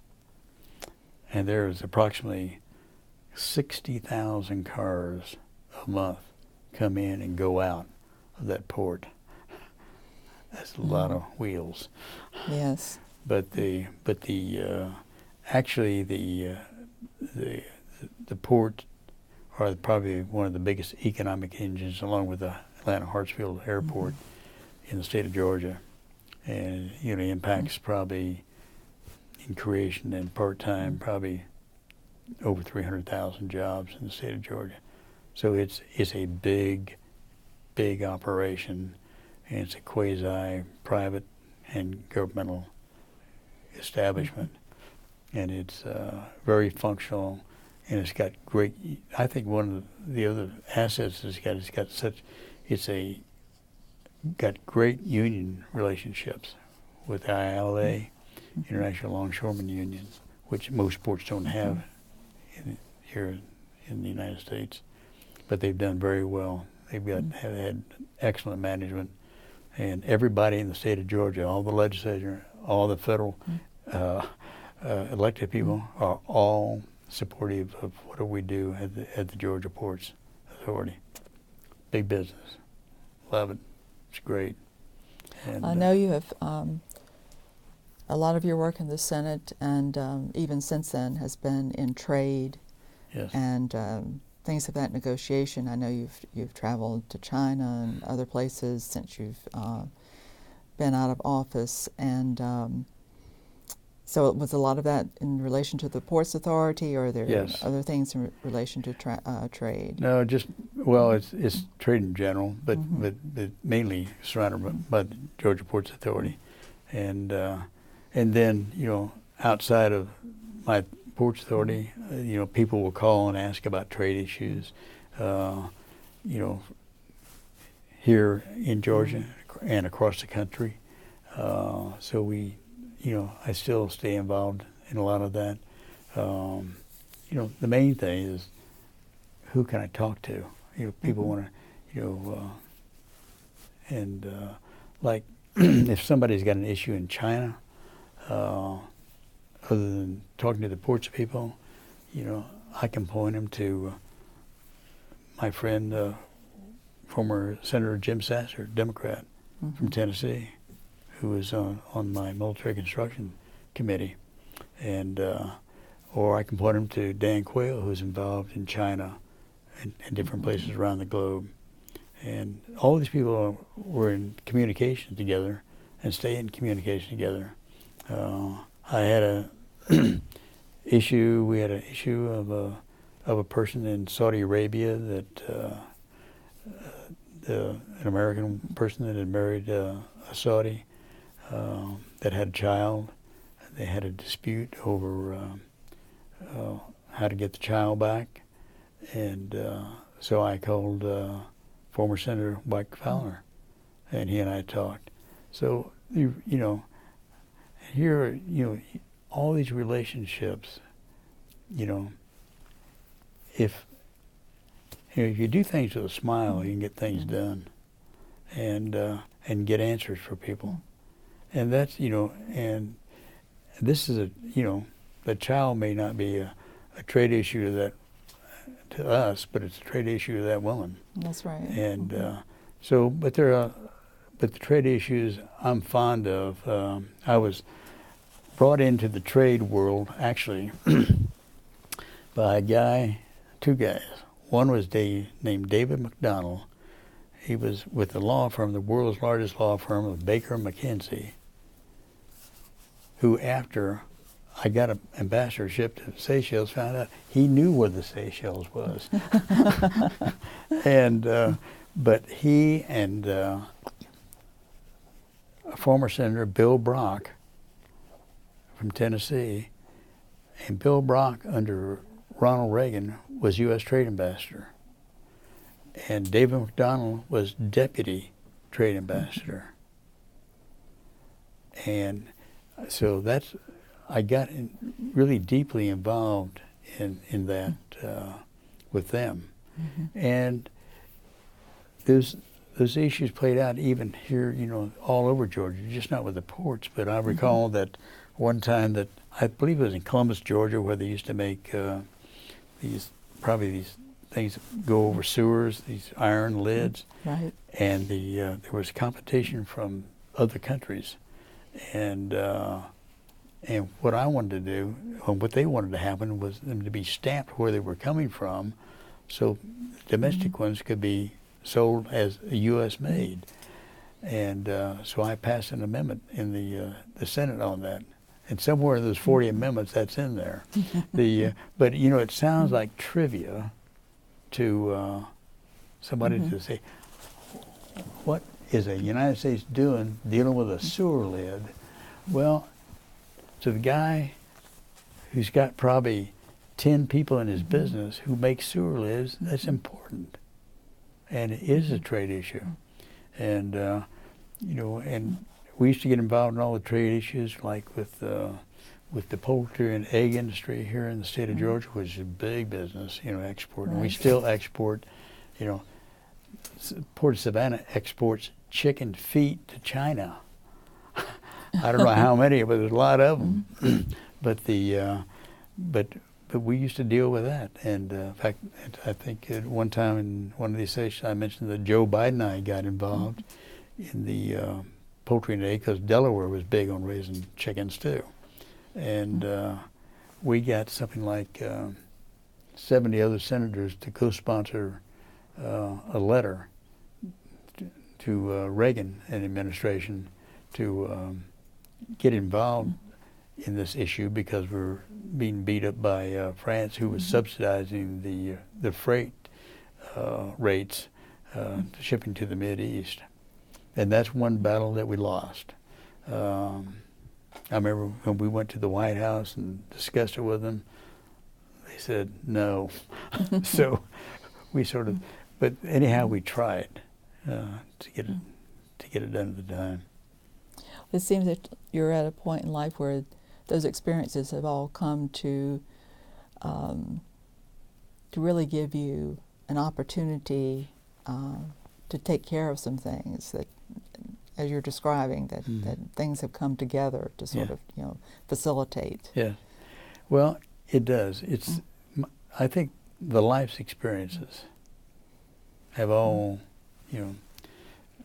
as the time has gone on, have compounded to where, no one's an oracle.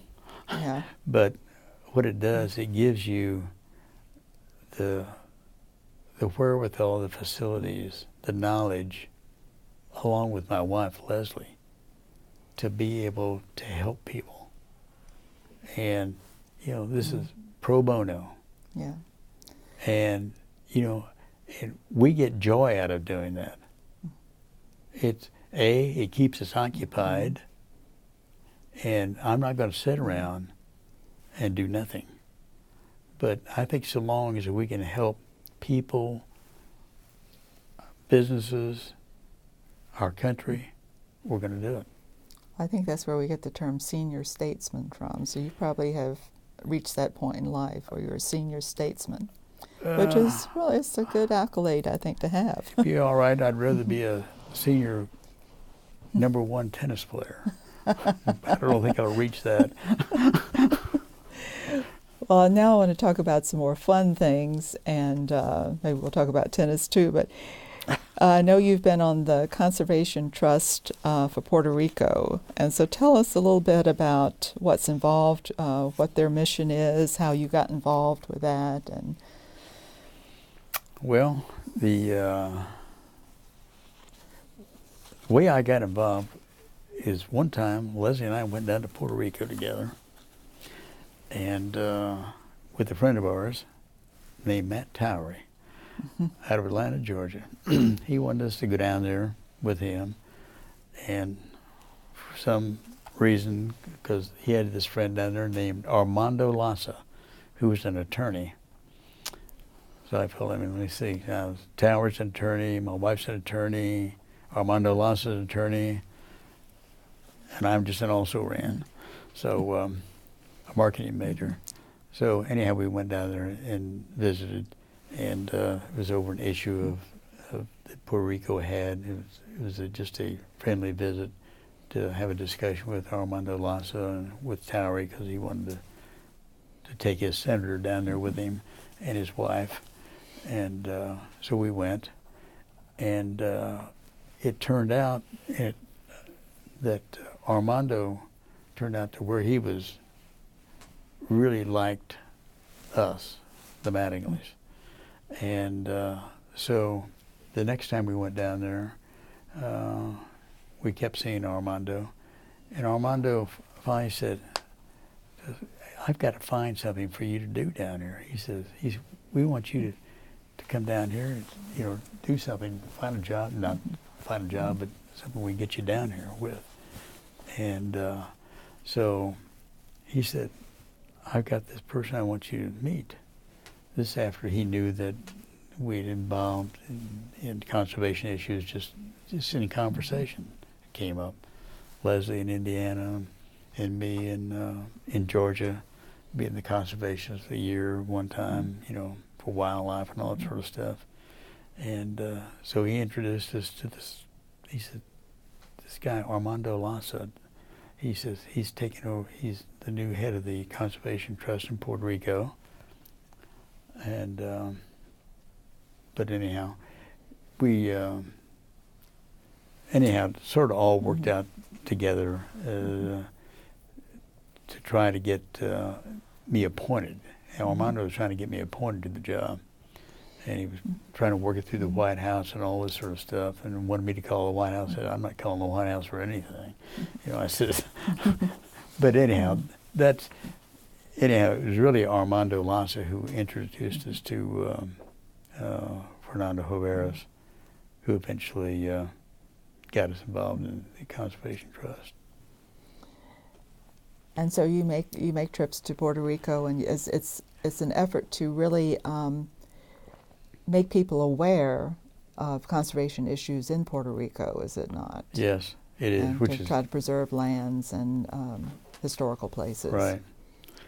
Which is a difficult task, it's the size of it's 35 miles, about 100 miles long, so it's not exactly a major arena, but it is a major conservation place from the standpoint of the organization it has. It was created basically by Congress back in 1968 and became implemented into law in 1970 to try, because it was had so many people and so little land. And that's really what started the whole thing. If you compare Puerto Rico to the United States population-wise, the density, the United States would have 3 billion people in it. So that's how dense Puerto Rico is. Now, it fluctuates, but still it is very dense, very poor, and but through the Conservation Trust, what they've done, they've probably got tens of thousands of acres that are now protected and preserved, and some places have been restored, plantations, etc. So Leslie and I have both been involved in that now for over a decade. I was appointed the U.S. trustee. There's only one. There are 3 trustees, 2 from Puerto Rico, 1 in the United States, and I was there for 10 years. Now Leslie is on the advisory council in Puerto Rico, and just as we were making this recording today, she was on the phone with Puerto Rico and in discussions on conservation issues. So it's a task that we've really enjoyed, and the people that we work with are tremendous. They've got about 130 some odd people working in the trust down there, and they're all college graduates. So it's quite an undertaking, and they're trying to actually protect, in the end, about 30% of the land in Puerto Rico. And I know they have tropical rainforests there. Oh yes. And it's just a dream for conservationists and ecologists. I think, oh yes, it in is. that area. Yes. Yeah. Right. And but it's got us involved in other things as we belonged there. It grew into us being involved in the National Land Alliance in the United States. It's involved Leslie, my wife, being trustee now on the Georgia Conservancy here in the state of Georgia, on the advisory council of the St. Simon's Land Trust, where we live. So she's deeply involved in conservation issues very much. I want to talk a little bit about Mack Mattingly personally. When you're not in this role of public service, what do you like to do? I know you have a boat. Do you go motorboating? I know you do cultural. I don't have a boat. You don't? I've seen you on a boat before. I've oh seen yes, a picture of you that on a picture. Boat. Well, you have friends with boats. I with have boats, friends maybe. with boats. Yes. I always made that a rule. Always no friends who own boats. Then you don't have the upkeep. So you don't have the upkeep. Yeah. Yes. It's like airplanes. No friends that have airplanes. Don't buy one. So, but and I know Carolyn was quite a tennis player. So did you play tennis also? Well, her mother was the best tennis player of everybody. Her mother was a great tennis player, and but I learned tennis after I really could not accomplish golf all that well. No, I like to play golf. Leslie, my wife, plays golf. All her family are golfers, and she can knock the tower out of a ball. I saw her since we've been married. She got a hole-in-one. Wow! So she's renowned nationally now, and but as far as exercise, I mean, I played tennis for quite a while, but mainly what we do, we walk a lot. We do a lot of walking on the beach. We do a lot of walking in the area around East Beach where we live. We try to walk probably 2 to 3 miles, probably 5 or 6 days a week at a minimum, and but we read a lot too, and but our issues taking care of things, fortunately in today's world, is a lot easier than what it was 20 years ago or 30 years ago with the technology. So we are on the computers quite a bit in respect to handling issues, whether they be conservation issues, whether they be political issues, whether they be health issues, which dominate a lot of things now in today's world, especially with the elderly. but we stay pretty well occupied, and we have a lot of friends in different arenas. We've got, she has a lot of friends in the musical world because she's a classical singer, and her two closest friends on the island, one is a retired attorney who's a classical pianist who's excellent, and one is the conductor of the symphony orchestra who is a renowned violinist, Luis Hassa, who was born in Cuba and now lives in the United States. And he's married to an American who used to work in my office, of all things. Yeah. So, small world. So we stay involved she stays involved in the music arena and sings quite a bit.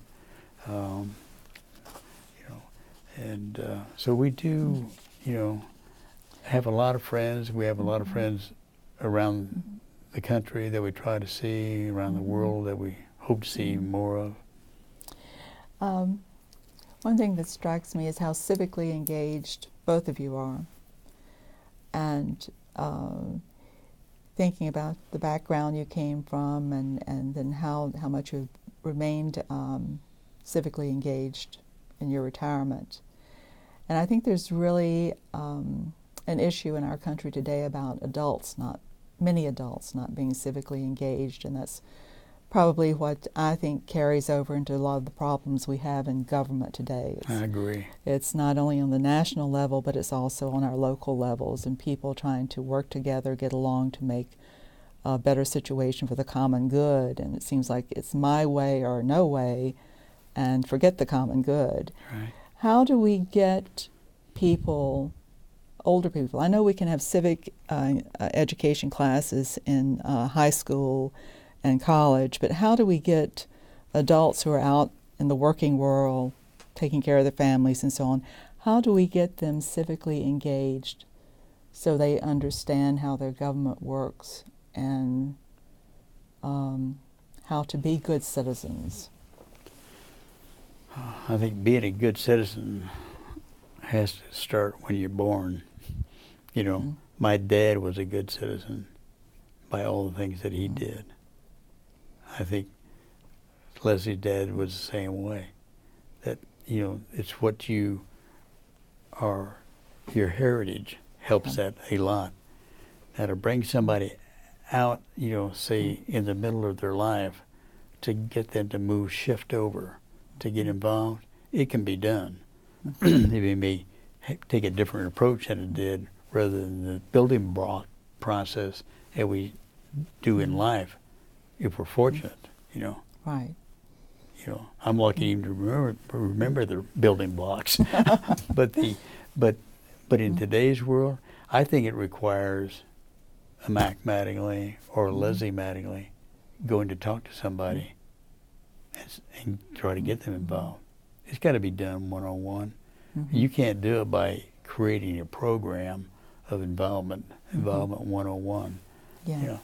It doesn't work. I think you have to encourage people to get out there and do that. And you have to encourage people, which we do at the local level, encourage them, talk about, they want to complain about their county commissioner or their city commissioner. Then why don't you run?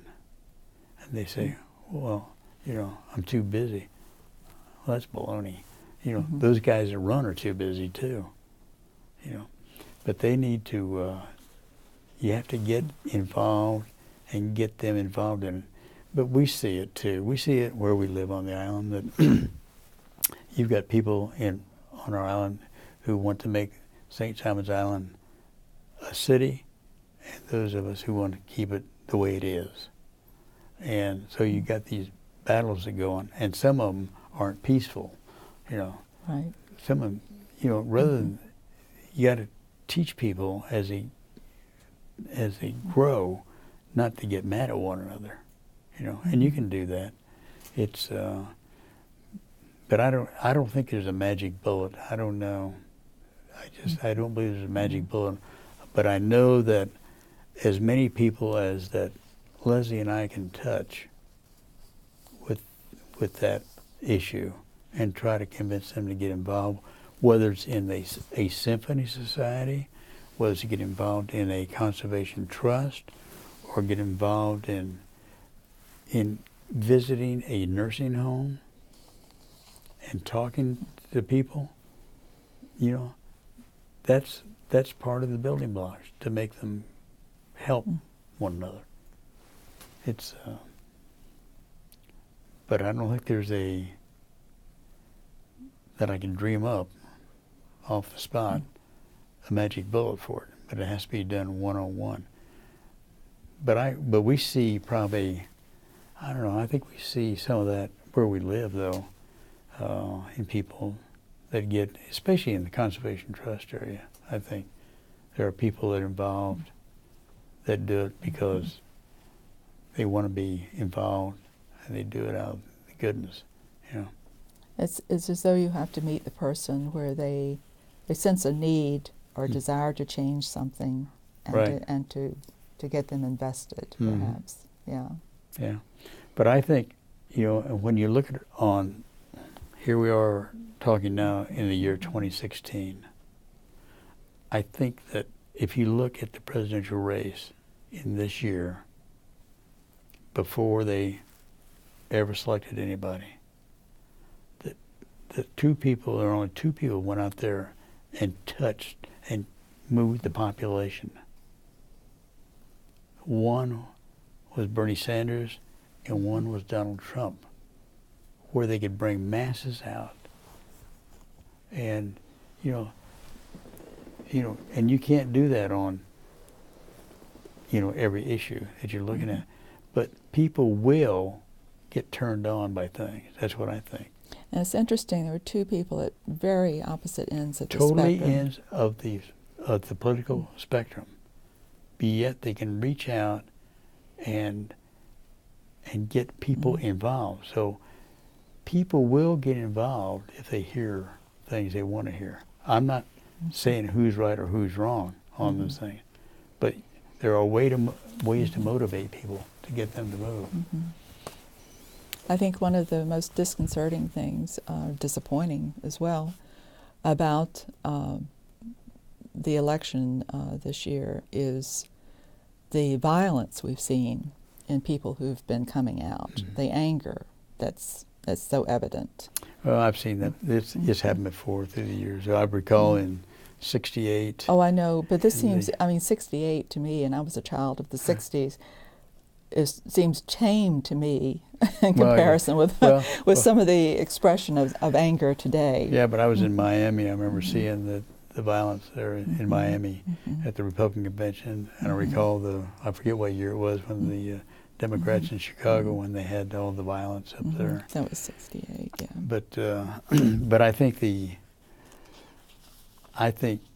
some of that stuff, political wise, is baloney stuff. That's what I think. I'm more concerned about the violence that happens in Baltimore or Chicago. The violence is going on with people killing one another. I mean, people are not killing one another in these political rallies. I mean, if you think things are violent, go to a soccer game in Europe.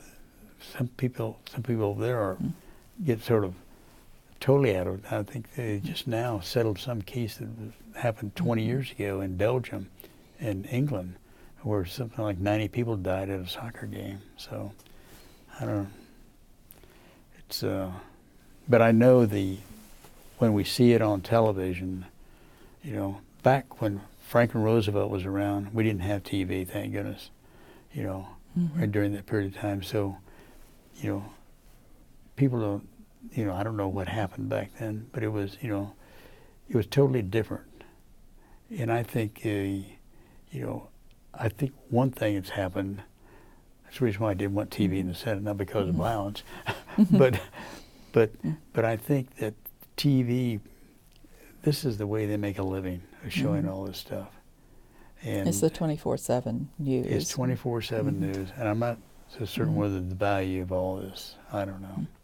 Yeah. I don't have the answer to everything, but I know that what I see sometimes is not necessarily what real is real.